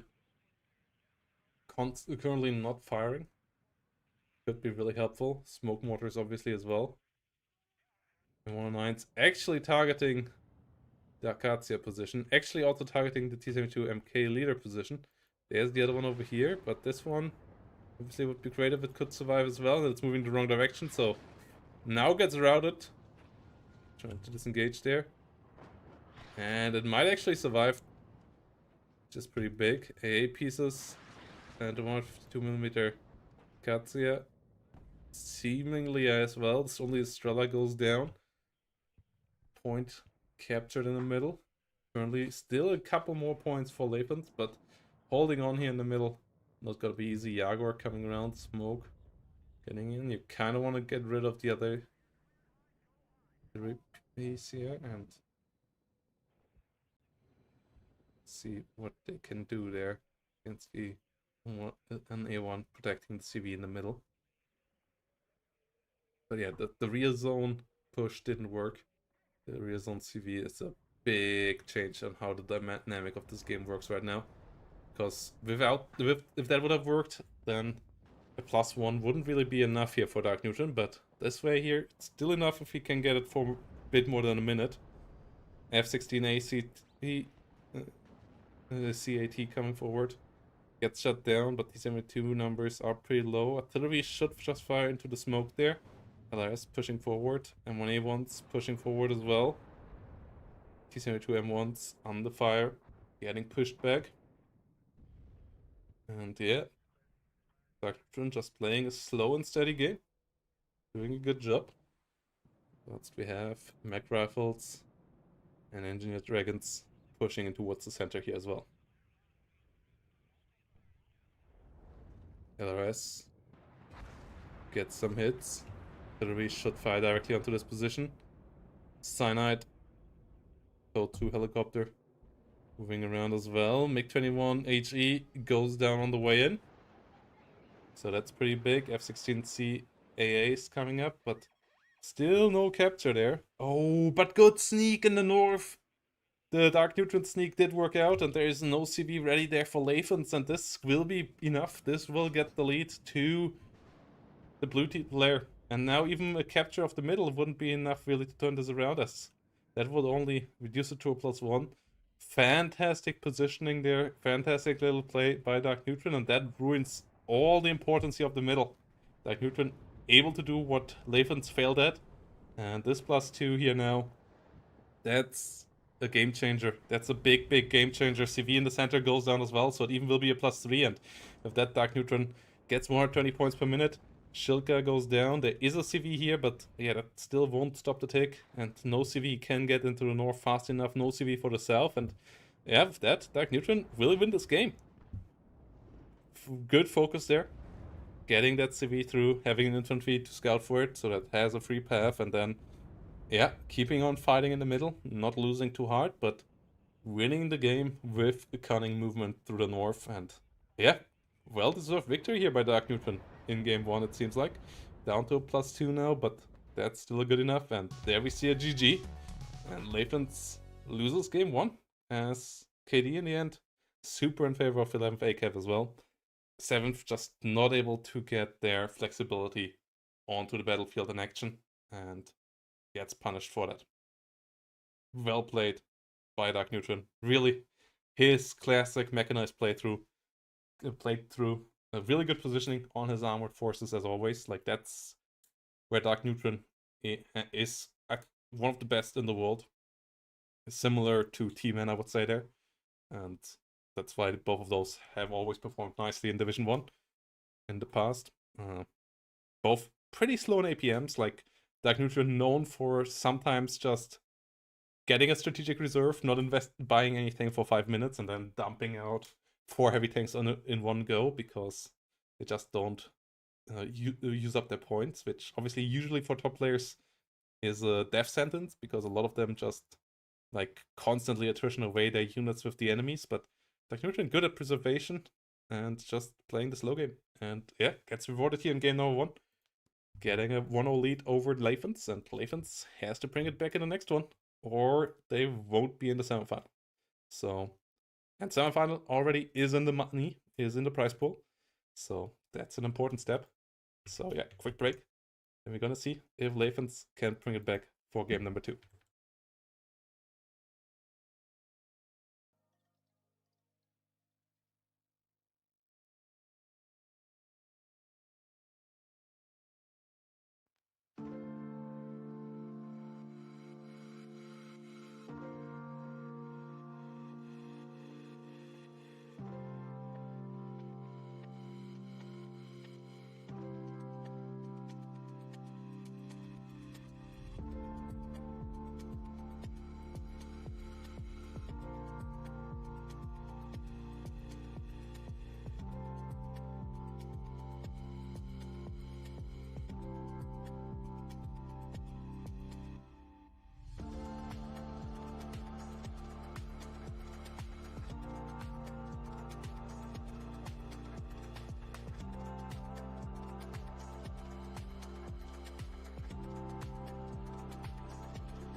Okay, interesting game number 2 map, as we are on chemicals here. And we have 56 VDV versus 9th Panzer coming up. So that should be a hot one. But before we jump in, quick shout out once more, guys, to the Metrorino page. And thanks for all of you already clicking on the claim code button. 10 of you already used it up. That's amazing to see, guys. Funding the tournament further. And yeah, as I said, that's the easiest way. That's $25 to the prize pool completely for free if we use these up. So just click on the link in the chat right now. Go to the page, click the claim code button, and reward these amazing players that we have in front of us for their fantastic action that they and their great content that they deliver to all of us. And yeah, if you want to see me, for example, in a Cold War uniform, help out pushing it to 500. As if we get to 500, I will do that. And then Ryan, hey, thanks for 5 gifted subs there. Much appreciated. And yeah, if you want to help out the channel, push the like button on YouTube. That helps out a lot. Getting visibility to all of this content. And just tell people to about it. Talk about it out there. About WARNO League, about this fun little strategy game of yours where you see competitive players. And yeah, let's make this a bigger community, one player at a time. It is a great one already. WARNO community over the last couple of years has been a blast to work with, and yeah, much appreciating the 5 gifted subs there, guys. And yeah, now you can use the new lovely emotes like TK Best and Co. And yeah, if you on YouTube, you can become a channel member as well. Each of those being worth a lot of views, a couple of hundreds, a couple of thousand views even. So means a lot, helps out myself being able to reduce my work hours at my main job and being able to invest more time into YouTube, into content creation, into organizing these events. And that's really a blast and makes a difference on my end. And yeah, thanks for all of the support. Thanks for all of you watching. It's always a blast, and I'm really enjoying doing this. I'm really excited for this game because 9th Panzer has performed really well this tournament. 56 has performed really well over the last year. Got nerfed a bit, but still pretty powerful. And I'm a bit interested to see how 9th Panzer works on this map, because this is not quite a 9th Panzer map, because you usually want to be a bit more aggressive at the opener, but that's what we're gonna see here, how this goes. BP2s moving around. ZU-23 with ground surveillance radar pushing in here as well. BMP2, the Redka coming around. Belojors moving around the battlefield as well. And yeah, who's moving around? Mod of Clavers moving in there. 4 of them hitting around Cheriton and Gregory. It's pretty defensive here. 9th Panzer will go fully for the center. Won't send that much towards Anna, so they should send a bit there. Meanwhile, on the other side, some Special Stingers going there, some Retretkas moving up there as well, T-62s moving around the battlefield as well, and Theodore and Elena coming towards the middle. And yeah, let's see what all of this can go to. And yeah, we have a hype train going. If you have a Twitch Prime lying around or anything, or if you maybe want to support me more, consider helping out the hype train there, guys, on Twitch. And yeah, get yourself some lovely emotes. We added a good couple lately. Some for the M grade, some for TK Best. Couple of other lovely ones. I'm also planning on a couple more with the Polish box and circle and so on. A couple of nice ideas there, fitting for WARNO. And yeah, let's get the movement forward here. T-72 M1s moving towards the center, moving towards the north. Hey, Punt, getting a gift subs there to Jeremy. Much appreciated. As the AGL moves around.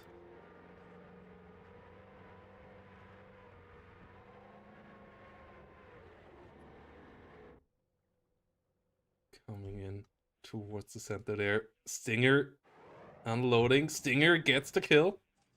Nice one. ZSU-23 with the ground surveillance radar. Fantastic little vehicle, exceptional optics, can shut down helicopters, can murder infantry on the front line. Has had a bit more range than the average AA piece as well. Can't shoot down planes because it doesn't have the mechanisms for that. Can't track them. And Yeah, but fantastic against anything on the front line. And the extra range against infantry really helpful. Like it shreds them in no time, and light vehicles as well.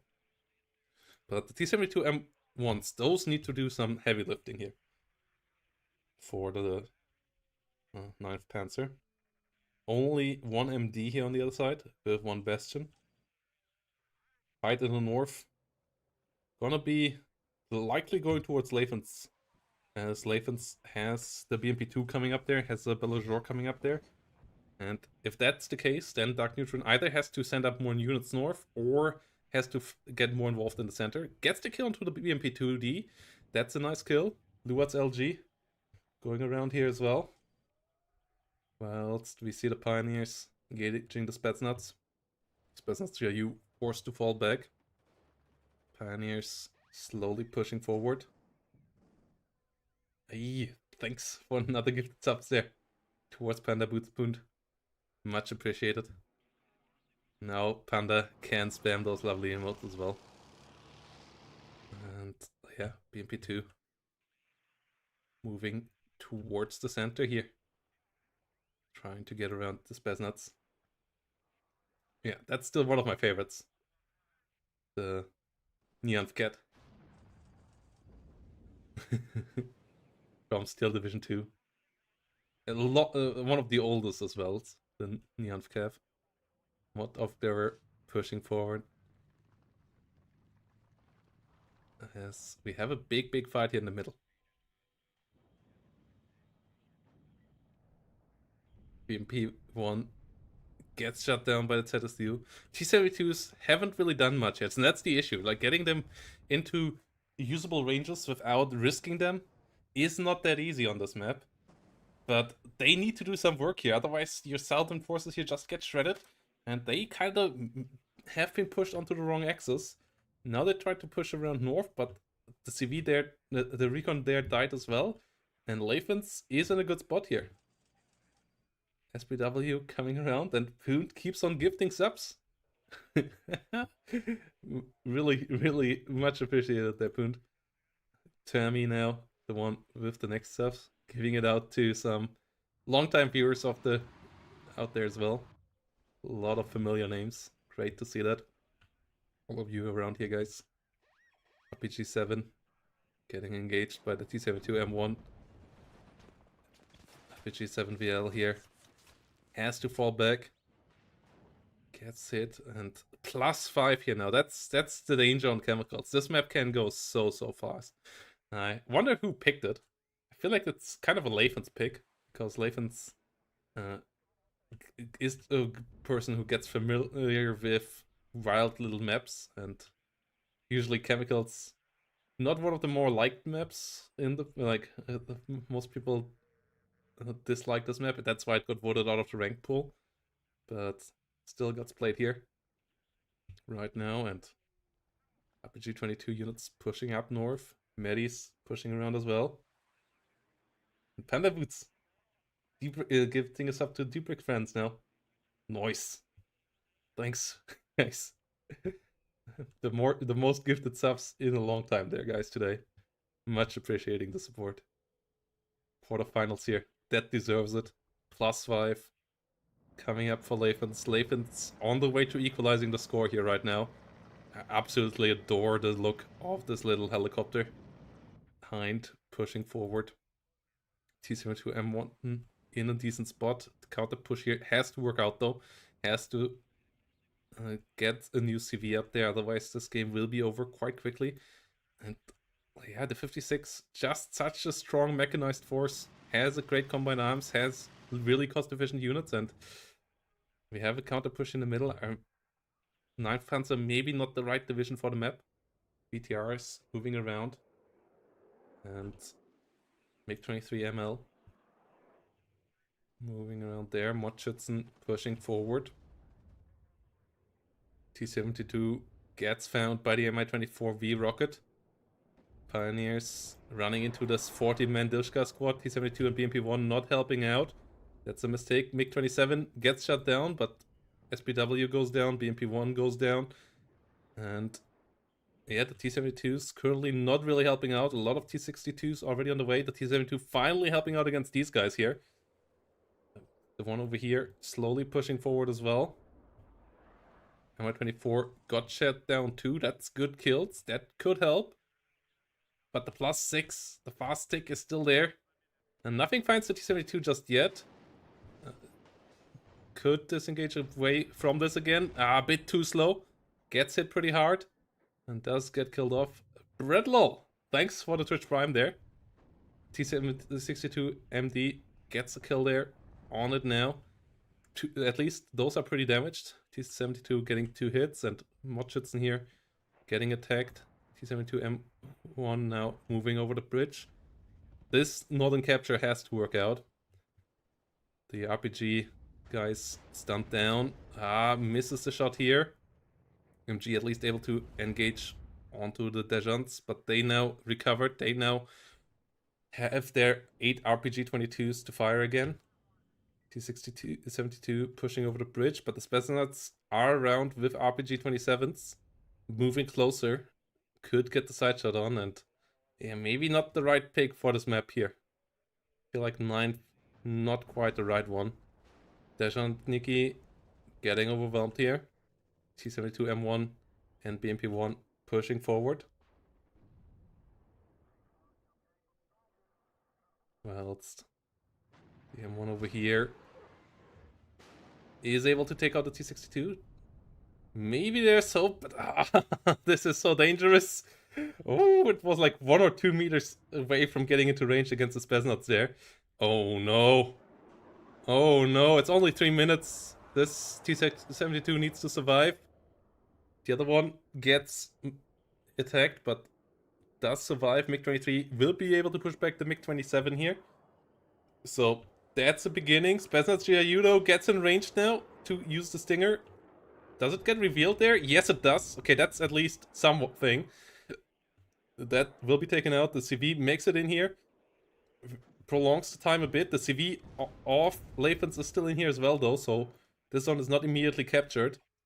And at the same time, this one here in the middle is getting neutralized as well. A bit more time being bought for our player in red.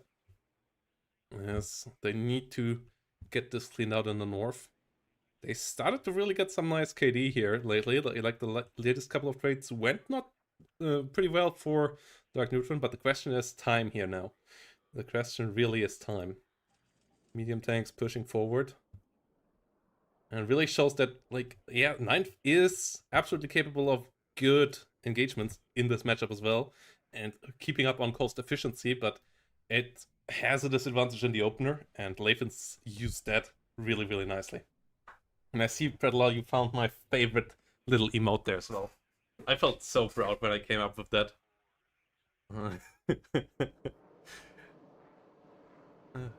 SC-22 AT moving around there, trying to get some hits. Belajor needs to be found. +5 there for a couple of seconds for Lathans again. Infantry is arriving. MI2 recon coming up. Center fight gets reinforced now by Lathans again. A lot of infantry coming in form of Dejant Medis. With BTR 70 with AGSs on top as well. So a lot of firepower on these against infantry. Belajor not able to find to be spotted by the MI2. MI2 gets the SC-22 on target. BMP2 goes down. But still 2-minute 35 timer. SC-22 out of missiles. Only got the BMP2. These guys here need to come around from the side. Spots the T-62s. Does miss. Oh, engine incendiary. That's unfortunate. Gets a hit. Doesn't get the kill. BMP1 with the slow missile reload. T-72 not able to get on target. Mjblair pushing forward. BMP1 does miss as well. T-72 missing again. Gets the kill there. Belajor still around 1 minute 50, but then they still need to get through here. Like, they would get 1, 2, 3, 4 minutes maybe back to push further, but they still would need to get through the middle as well, and that's the big question mark here as well. BMP1 coming around, gets a hit against the BMP2, but not a kill, but the BMP2 does that. T72 gets shut down, but it gets the T72 MK leader. Oh no! Oh, this is the end. And yeah, there's the GG. And we have a series at hand. 1-1. Darkneutron in the end with the KD lead, but the early game just not quite enough investments into that northern zone, leaving the +5 a bit too long for Lathans and not able to come back in time. Well-deserved victory here from our player in blue, in red, and Lathans turning the tide here and making it a series. So we have a game number 3 that will be the deciding factor. Who makes it into the semifinals and who has to try again next season. Who makes it into the money with that as well. Yeah, what's $265 right now? And yeah, each claim code button there, guys, can add another 25 cents completely for free over there at Matcherino. And yeah, quick break, guys, and then we're gonna go into the final game of the day and the final game of the series, deciding who will be our third Division 1 semi-finalist.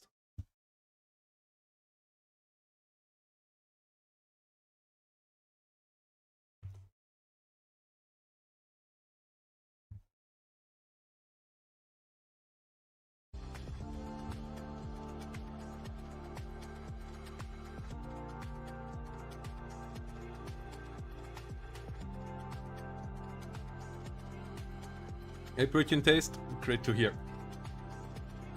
Great to hear I could be of help.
So here we go.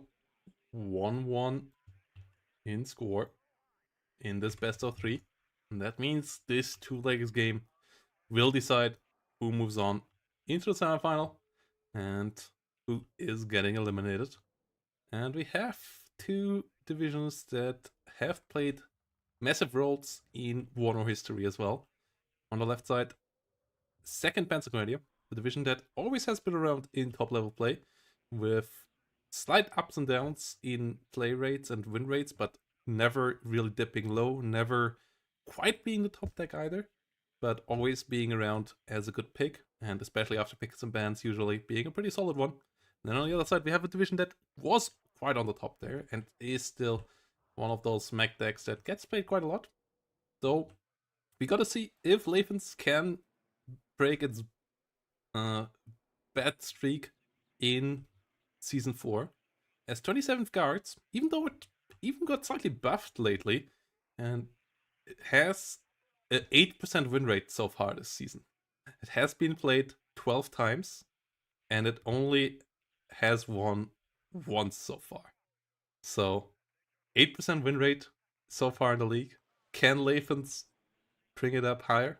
Can he make it 2 wins on 27th? Or is he gonna throw it even further into the gutter? We will have to see. Darkneutron here, coming around with some layer 2A3s.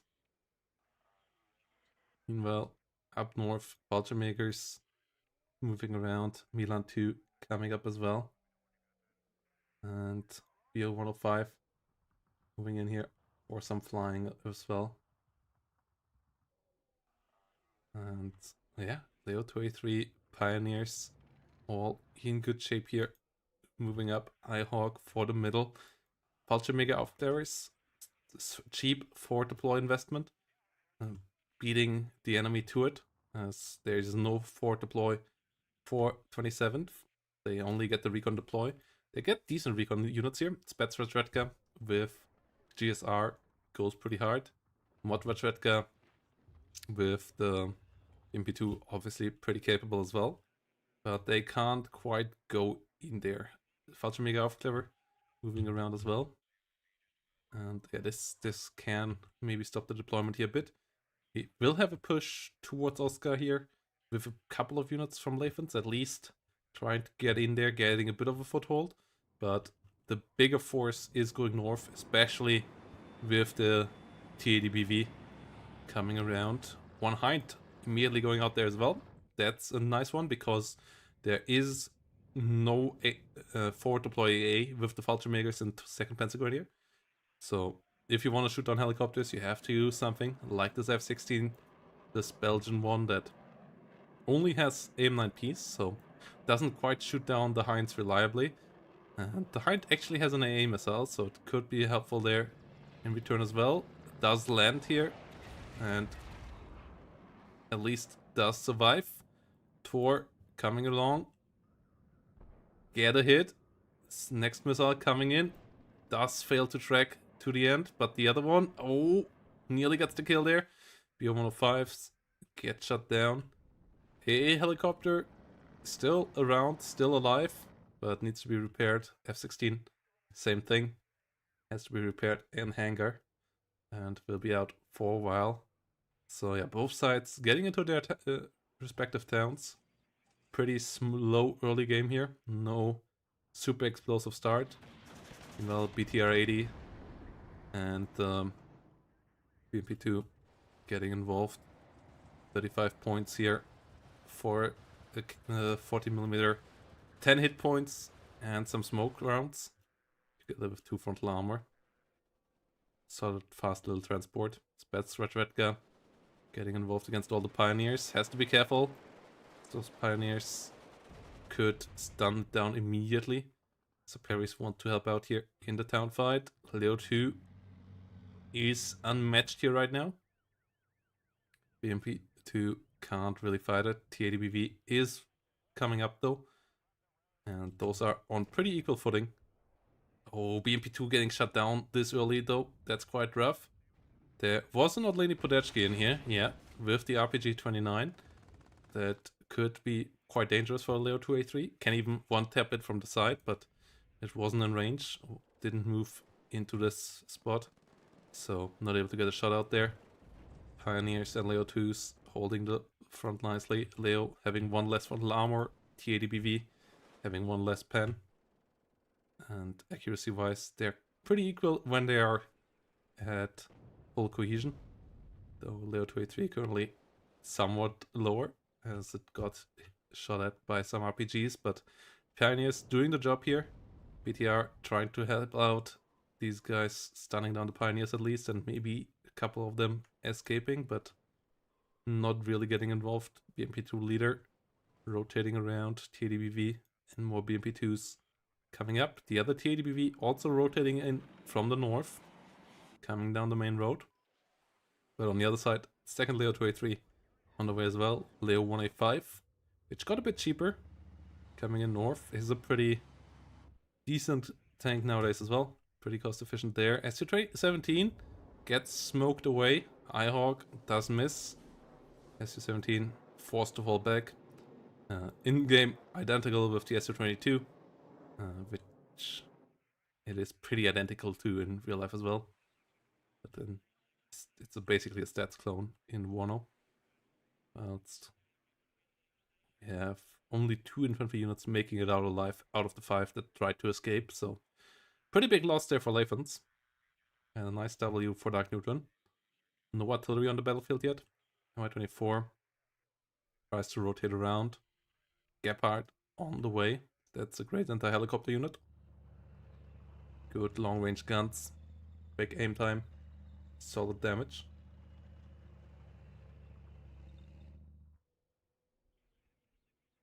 And for chilling in the rear.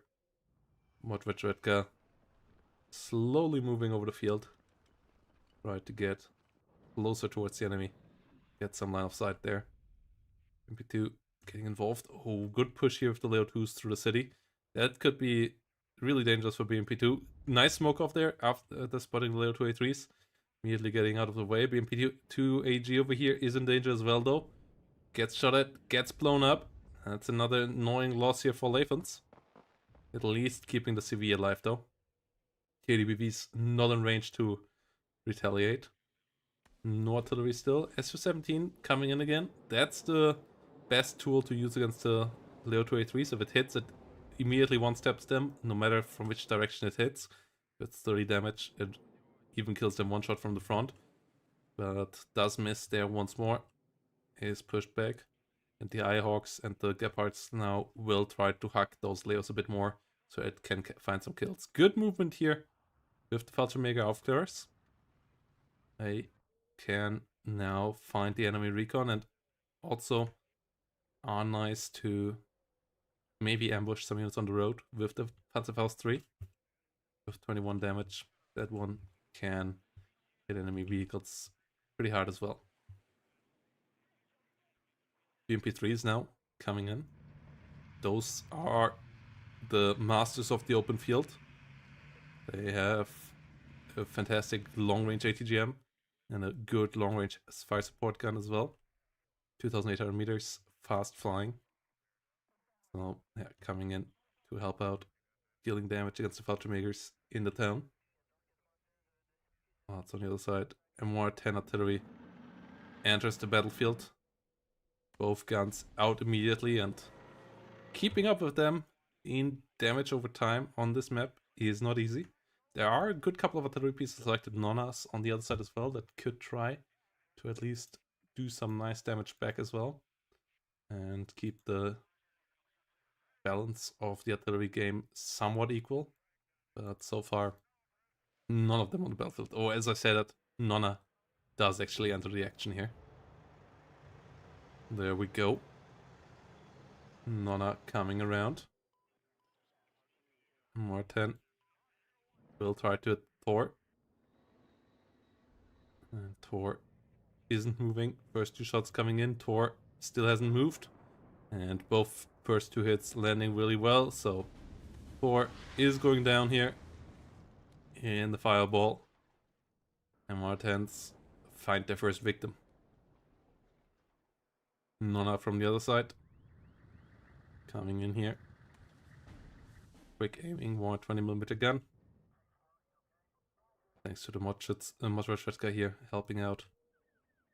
They are pretty accurate as well. But one of them will struggle to get the kill reliably on something like the Mjblair here.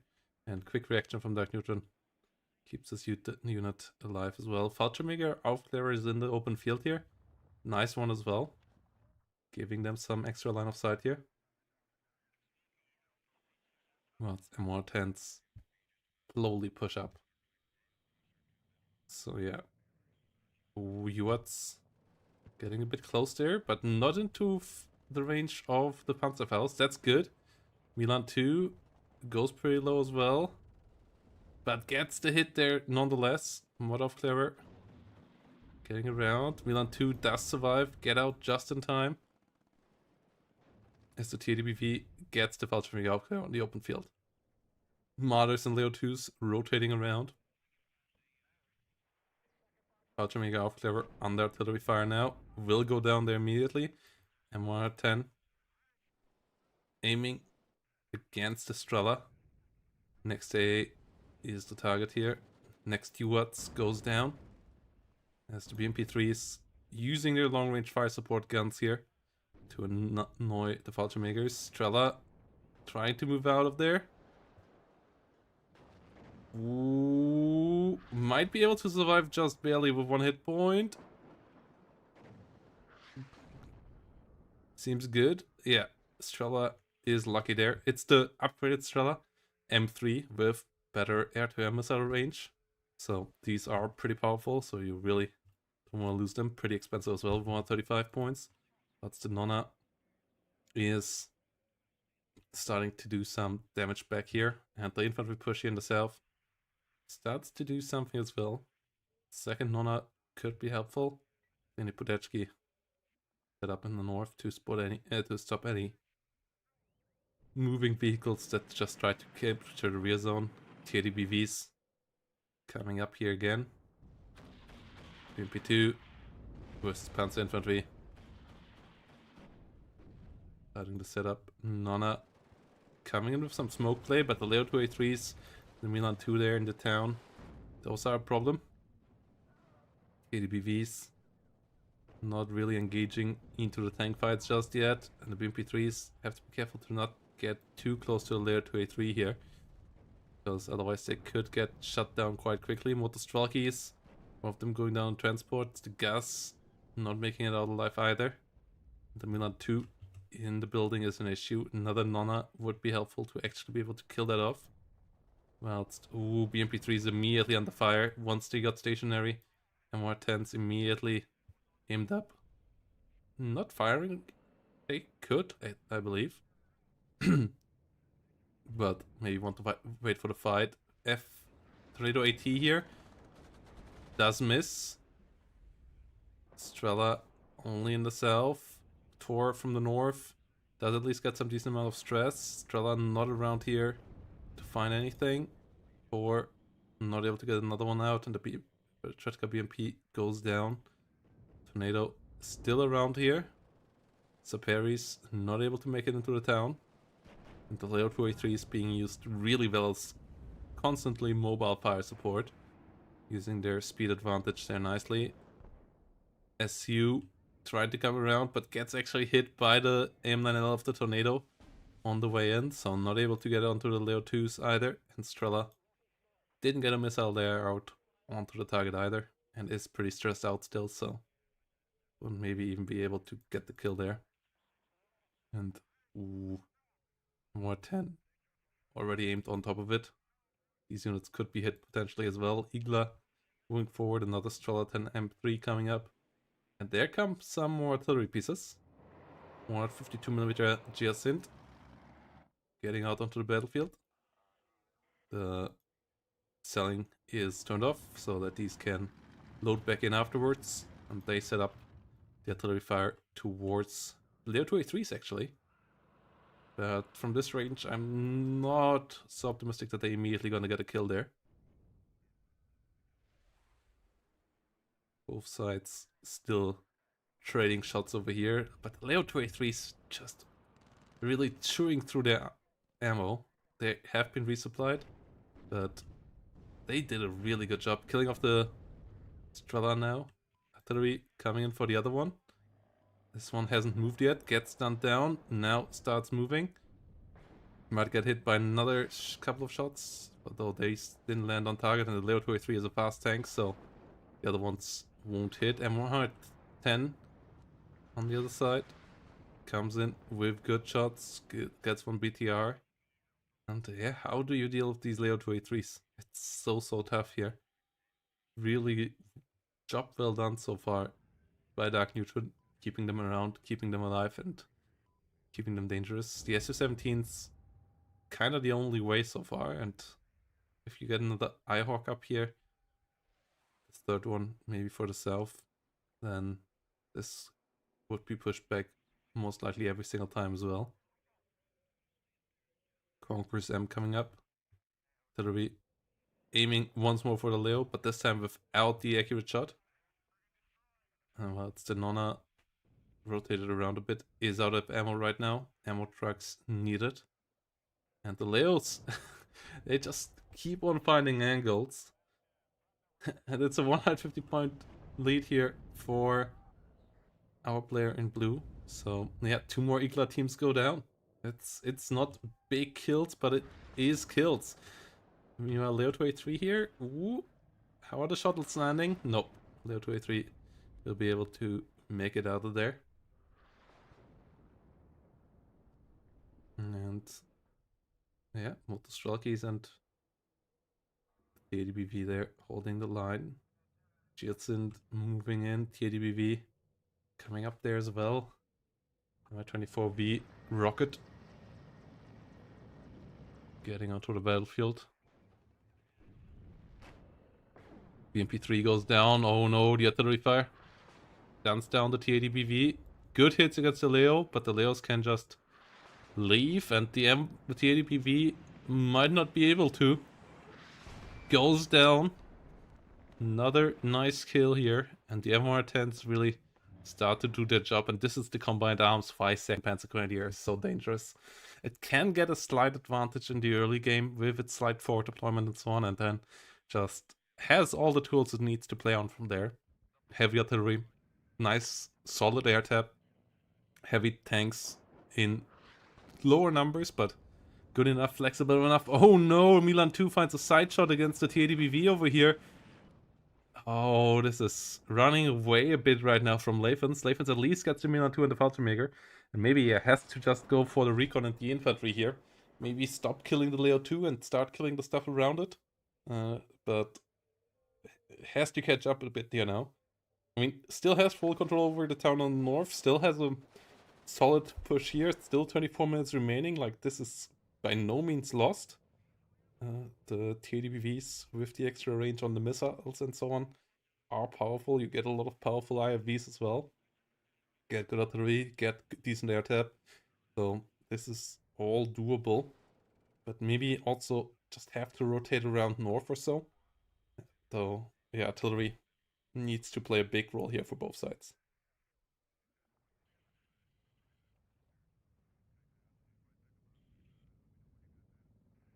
And right now, they both play on slowly. And more tents. Oh! Coming in for a TADBV. Taking on the position. F-16. Killing off the Mi-24. TADBV smoking off. In time. Does stay alive, but you need to resupply it now again. Tor not able to get the hit on target there. Tornado gets hit now. Strela, the one this time missing. But Tornado will stay alive as well. And those are unfortunate small things as well. Jason not able to get on target. Supply amounts maybe a bit low here for Lathans currently. And there's just too much down here now. Lathans trying to rotate, swinging around north, but Darkneutron realized that. Moves Leo 2A3's north as well, mirroring the move, and he had a 185 point lead here. That's playing a big role. Tor immediately getting targeted here now. Those M110s just doing such a great job and playing such a big role into why this division is such a powerhouse.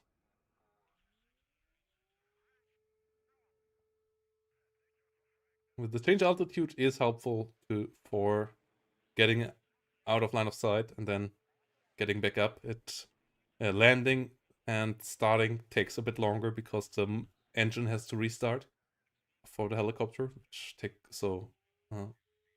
change altitude one is the faster way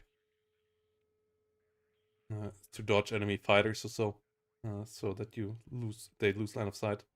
So you need to move 3 or 4 meters to the right so that the fighters don't just hit you by attacking the last known position. But yeah, it's pretty helpful to change altitude. I wish the helicopters would fly better on low altitude though, and I wish there would be an indicator on the helicopter, like maybe just do it like with the cover, like, you know, for the cover there is this little box around the box of the unit that shows, like, with those little marks that the unit is in cover.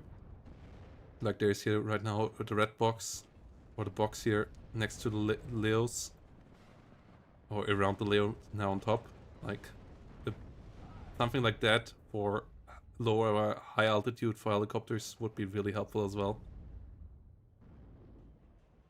BMP3 pushing forward. TADBV got killed off on the push here. And yeah, Lathans trying to make it work. SU-17 coming in. Trying to find a kill. Gets a kill against the Leo finally with the SU, but SU going down for it. That's unfortunate. BMP3 going down as well. PLA Milan went down, but a lot of reinforcements have arrived here now.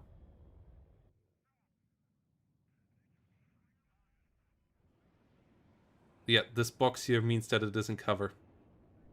This means it's on the open field, and there is one for building, I believe, as well, where it's just like solid lines. Yeah, no, where it's bigger lines here. This box means it's in a building cover. Yeah, Eugen, I think it tells you that in the tutorial. Like, Eugen did put a lot of visual indicators into the game, but there are so many that you really have to, yeah, understand what is what.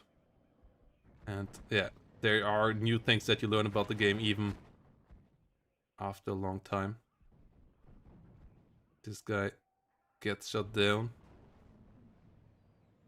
BMP2AG on the fire. TADBV is reloading. They need to come around another time. BMP2AG hitting here, that's nice. What Strelky's failing to get around. This artillery getting on top of the Eyehawk. Oh, failing to get a hit still. That's big. Gets the kill onto the Eyehawk. With the Strelky's engaging the Milan 2.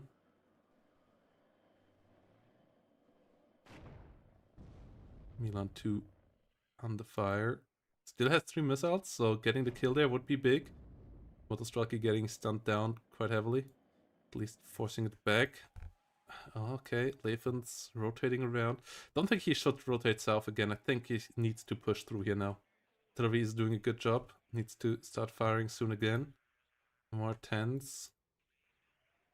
Ooh, that aim here though. And immediately will re-aim.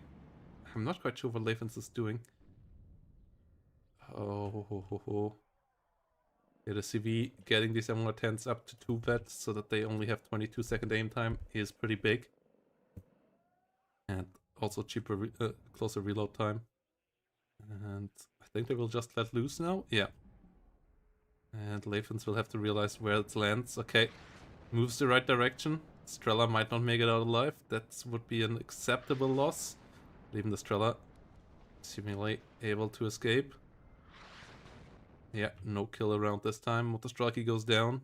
Milan 2 still there. 3 pieces going for a Leo 23. But it's so many blue units here. So many blue units.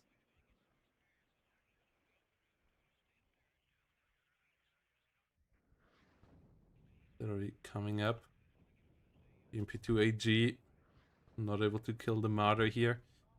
Darkneutron even probing for the south, though there is still a decent amount of force here from Lathans, so I don't think that's just gonna fall here. BMP2AG and Nonna actually firing on the move there. Didn't even know it could do that with its direct fire, but yeah, Martyr goes down. And the big push from Lathans has to come north again, but there's still a bit too much artillery coming around. M110 possibly could move there. Yegov, Clara, and Martyr going down, but that's only half a minute of income there. That's not the end of the world here right now for Darkneutron.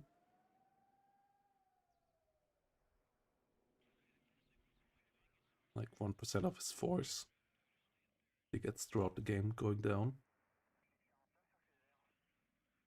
Layer 1A1 moving up. Geosynths could be helpful. Not an easy way to get back in here. Maybe could try with a BMP2 leader. Just getting a point lead here right now for Lathans would be big. And we have seen amphibious leaders here, BMP2 leader, for example. So maybe trying to get in here into Papa could be a play for Lathans. We saw in game number 1 that Lathans is up for plays like that. And that could, like, immediately would change the outcome. Getting a +4 here for just a minute and a bit would swing the points in favor of Lathans. But Lathans seems to be focused on the center fight up north. And those 185 points might become the end of this. It's a high quality game here. It's still 2 lakes. I'm not a big fan of this map, but it's a high quality 2 lakes game. When it comes to both sides rotating around, both sides trading blows. Just that, yeah, second Panzer Grenadier with the MR10s has so much power on this map. On that basis alone, just being able to get any stationary unit directly under fire. Then Podechki pushing against the Fallschirmjäger Aufklärers. Fallschirmjäger Aufklärers actually would win that fight. They have the MG3, but they don't want to actually fight there. Nonna gets engaged against the Milan 2. TDBVK coming up. Geosynth will try to get the Panzer Grenadier. Okay, artillery actually getting involved towards the south again. So there might be one more swing towards the south. I mean, yeah, maybe just crashing into the town could work at this stage. Though the Leo 2s are fast and faster than your TDBV, so rotating around, they can just follow. And that's a big issue here.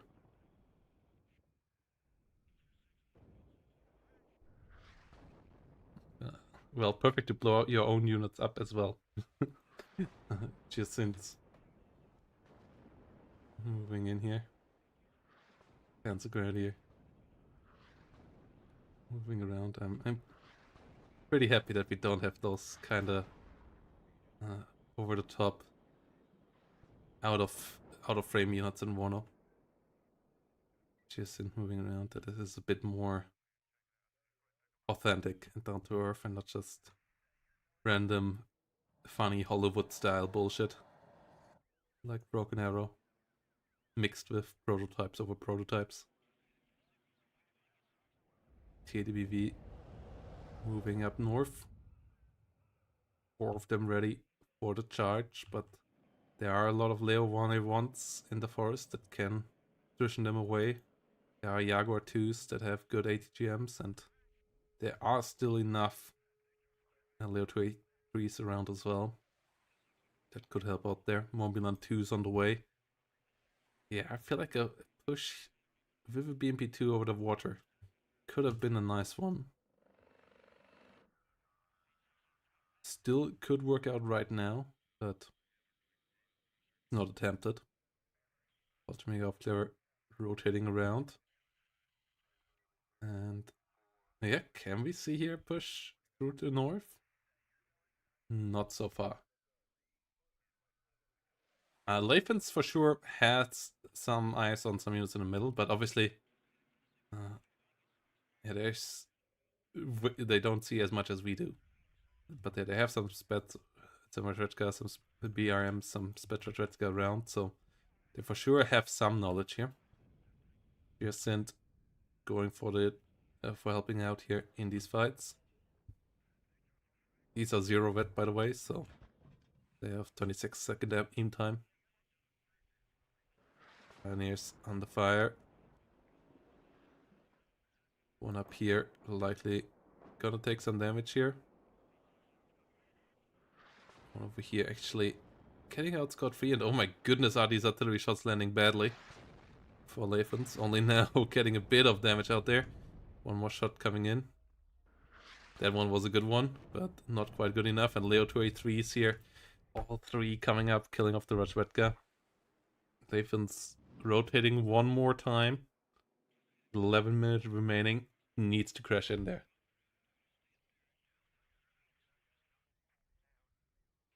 has a UX with this, has a BRM1. The BRM1 is good enough for push, has exceptional optics, gives all the units around it quite a lot of vision. 2 more coming up, so there will be enough vision for this push for sure. Lini Podechki, 2 TADBVK leaders. Smoke coming up a bit too early here. I would have liked one more HE round salvo towards the tower. Oh no! And his stationary TADBV over here gets actually smacked. Might even go down. Yeah, goes down. Oh no. Each tank here matters so much. And we might even see a counterattack now from Darkneutron in the north. As they didn't lose any units lately. And they just amassed a pretty big force here. Second Panzer Grenadier just so good on this map. And more 10 moving around. We'll attack soon towards the other side. I feel like artillery for the most part is in a pretty decent spot. Only the small ones like 122mm could use a bit more HE splash, but not all that much. Like artillery is getting a decent amount of use in 1v1s, and it gets an insane amount of use already in 10v10s, so any buff to them would have to go with some nerfs, and I'm not quite sure how to nerf them without making them clunky or anything. So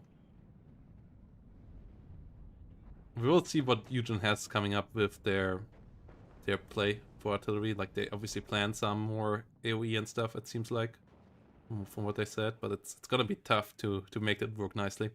So I like that they take their time with that, because currently artillery is in an okay spot.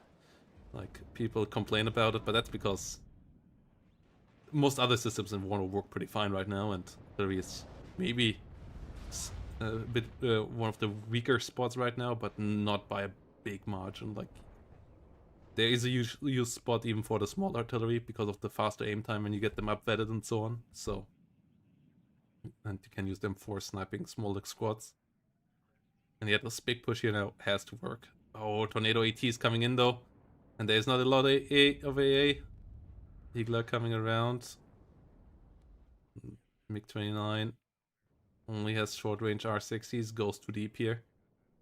Goes way too deep by Lathans. Misplay there. And Lathans now needs to break through here, needs to make it work. 8 minutes 90 at the same time. Big push towards him in the north. MiG-29 does crash in there. MP2 AGs coming in. Martyrs pushing in with the units. TDBVs, BMP2s doing a decent job. Artillery currently not firing. Leo 2s come around the flank. Really good micro, using the speed really nicely there. Nonas not using their artillery support quite as well. This also should go more for the Milan 2s here. BMP2 in front of the T-80s, that's a mistake as well. Tornadoes come around again. One BMP2 goes down. One Martyr goes down in the north. BMP2's there. The superior ATG IV. But another one goes down in the south. As Tornado does come around again. Igla comes up. MR10 setting up to hit all these infantry units. BMP2 leader immediately gets sniped by the Martyrs. By the Milans. Nothing going for the Milan here. Big mistake right now. Nonna out of ammo as well. And yeah, Lathans just seems to be a bit stuck here. Gets one of the Milans here, gets one of the Martyrs in the north. These fights going pretty well for the Saperi RPOs and the Saperis. These Panzer Grenadiers not really making it in, but the CV does. And it's even a bit of a +1 here for Darkneutron right now. Artillery not helping out the south enough. TADBV gets immediately critted. And has to be careful there. Likely gonna get killed off. Tanks have to move around. Artillery finally goes for this CV. Okay, smokes off now. Leo 2 gets the Ural. BP2 is not coming around. More supply trucks coming up. BP2 rotating a bit north, but Leo 185s will kill them there if they get too close. Fallschirmjäger trying to get the BO-105s down, as they are pretty scary here with the hard-hitting Hot 2. Strela could help out with that as well. TADBV eating another missile here most likely. Igla pretty stressed out. Strela needs to push forward. TDBV leader smoking off. TDBV over here pretty low. Supply truck still out there. Marder is going down in the north. BMP2 is doing a good job there. But only 6 minutes, 11 seconds. And still no point on the scoreboard for Lathans. And that's the big problem. Even a +1 wouldn't be enough. Lathans needs more than that. And yeah, smokes around now. Jaguar. Or +1 would be actually enough to get more points right now, so it would be enough, but Strela goes down and keeping it up the whole time wouldn't be easy, so +2 would for sure make things easier, getting 80 points per minute, as you get 40 points per tick per minute, as there's a tick every 1.5 seconds. And level 185 goes down on the north, another one trying to come in. Could still be a CV that gets into this zone, so they really would want to capture the south as Lathans. The Leo 283 leader here getting under fire, but the M110's doing their job as well, getting another TADBV kill. They kill the CV here. TADBVK coming up. There is no CV in the zone right now. This unit should move in there. And TADBVK in the smoke, making it in. Will likely get the capture. Does Darkneutron realize they have a CV close by to actually retake the town? Does Lathan actually turn this around now? Motostrelkis make it in. Good smoke placement. Oh no, TDBVK gets it. The BMP3s should help out with more smoke. And there is still a CV. Oh, what? Oh, there's a Fallschirmjäger Führer here. I did miss that. And this VVK goes down to the Panzergrenadiers. Panzergrenadiers with the Panzerfaust 44s actually able to get the kill there in time with some side shots, and oh, this is a disaster. That means the next CV needs to come in, and behind all the Unimogs I didn't see the CV, and at the same time push towards the north towards more points. Only 33 points gained there by Lathans with nearly a minute of +1 tick, but needs to get the next ADBVK there into the zone. Smokes up on the corner again. Motostrelkis and BMPs trying to help out there with some damage. All of these units under fire. Leo 23 now repaired, trying to move forward. BVK slowly coming up, but there is a cluster tornado with the target for this BVK, and there is no other CV around, and AA not good enough here, so this BVK going down. Oh, it does survive. Both of those barely surviving. But Leo 283 right in front of it now. BMP2 goes down. One more ATGM. Does whiff. TDBV pushing forward. BO105 goes down. These guys a bit stuck right now. And there's still so much infantry artillery. Hasn't shot in a while as it is out of ammo. Yeah, the ammo... The resupply always a bit late here for Lathans in this game. Leaving his units always a bit too long out of combat. Gets the CV there in the north, but doesn't get the capture in the south. And that's the big issue here. Big, long, drawn-out fight, but still a +1 for a couple of seconds until the north fully is recaptured, and now a stalemate between the two, and Lathans needs a +2 here to have a shot, and that means killing off the CV in the south and capturing it at the same time, and that's pretty unlikely at this stage, so Darkneutron on the way to the semifinal towards another one here right now. BMP3s pushing forward, and 27th Guards likely keeps it back bad record this season as the division that is just good enough to be picked, but not quite good enough to actually win in league, it seems like. And yeah, BVK's here pushing up, but there are too many CVs on the other side. Even if you kill the Fallschirmjäger Führer, another CV can just fill in and keep it from +2, and that's the issue here. 2 minutes 8 seconds, and Lathans just maybe should have played with a better CV opener, because that's what it really came down to. Both sides here exhausting each other, and yeah, Fallschirmjäger Führer winning the game here for Darkneutron. Getting it 2-1 KD nearly in the end once more here. So yeah, Lathans threw everything in there, and these M110s for sure did get a lot of kills. Leo 283 here also, oh my goodness, where they microed well. M110 killing off 3 TADBVs. The other one one more TADBV, some BMP3s, 2 tours going down, and yeah, Darkneutron showing that they are one of the best players when it just comes down to standard mechanized play, standard considered mechanized play, and getting the W here with a really solid score. Well played by our player in blue, and that deserved slot in the semifinals. They will face Pro Commie or Bend Over. They will play in the next couple of days. And yeah, next semifinal here in the south, Joker versus Team in Place. Gonna be an exciting one as well. And we have some really cool names here. And yep, Darkneutron versus Pro Commie could be another interesting semifinal up here. But Bend Over would be a bit of a news story. The dark horse of the quarterfinals for me. Like, they played really well against Teeman. They played fantastic against WoW. I still can't quite say where they are, skill level wise though. And yeah, it's gonna be interesting to see if they win. I feel like Bend Over actually might have a good shot because just everybody else, there's a lot of knowledge about. Well, the knowledge is Bend Over plays American divisions, so he's somewhat limited in that as well. But yeah, we're gonna see. We're gonna see how this all goes. And yeah, this was another great day. My voice starts to fall apart right now, so we are going to end it here. And yeah, once more, thanks for the match, guys. Thanks for all the gifted subs today.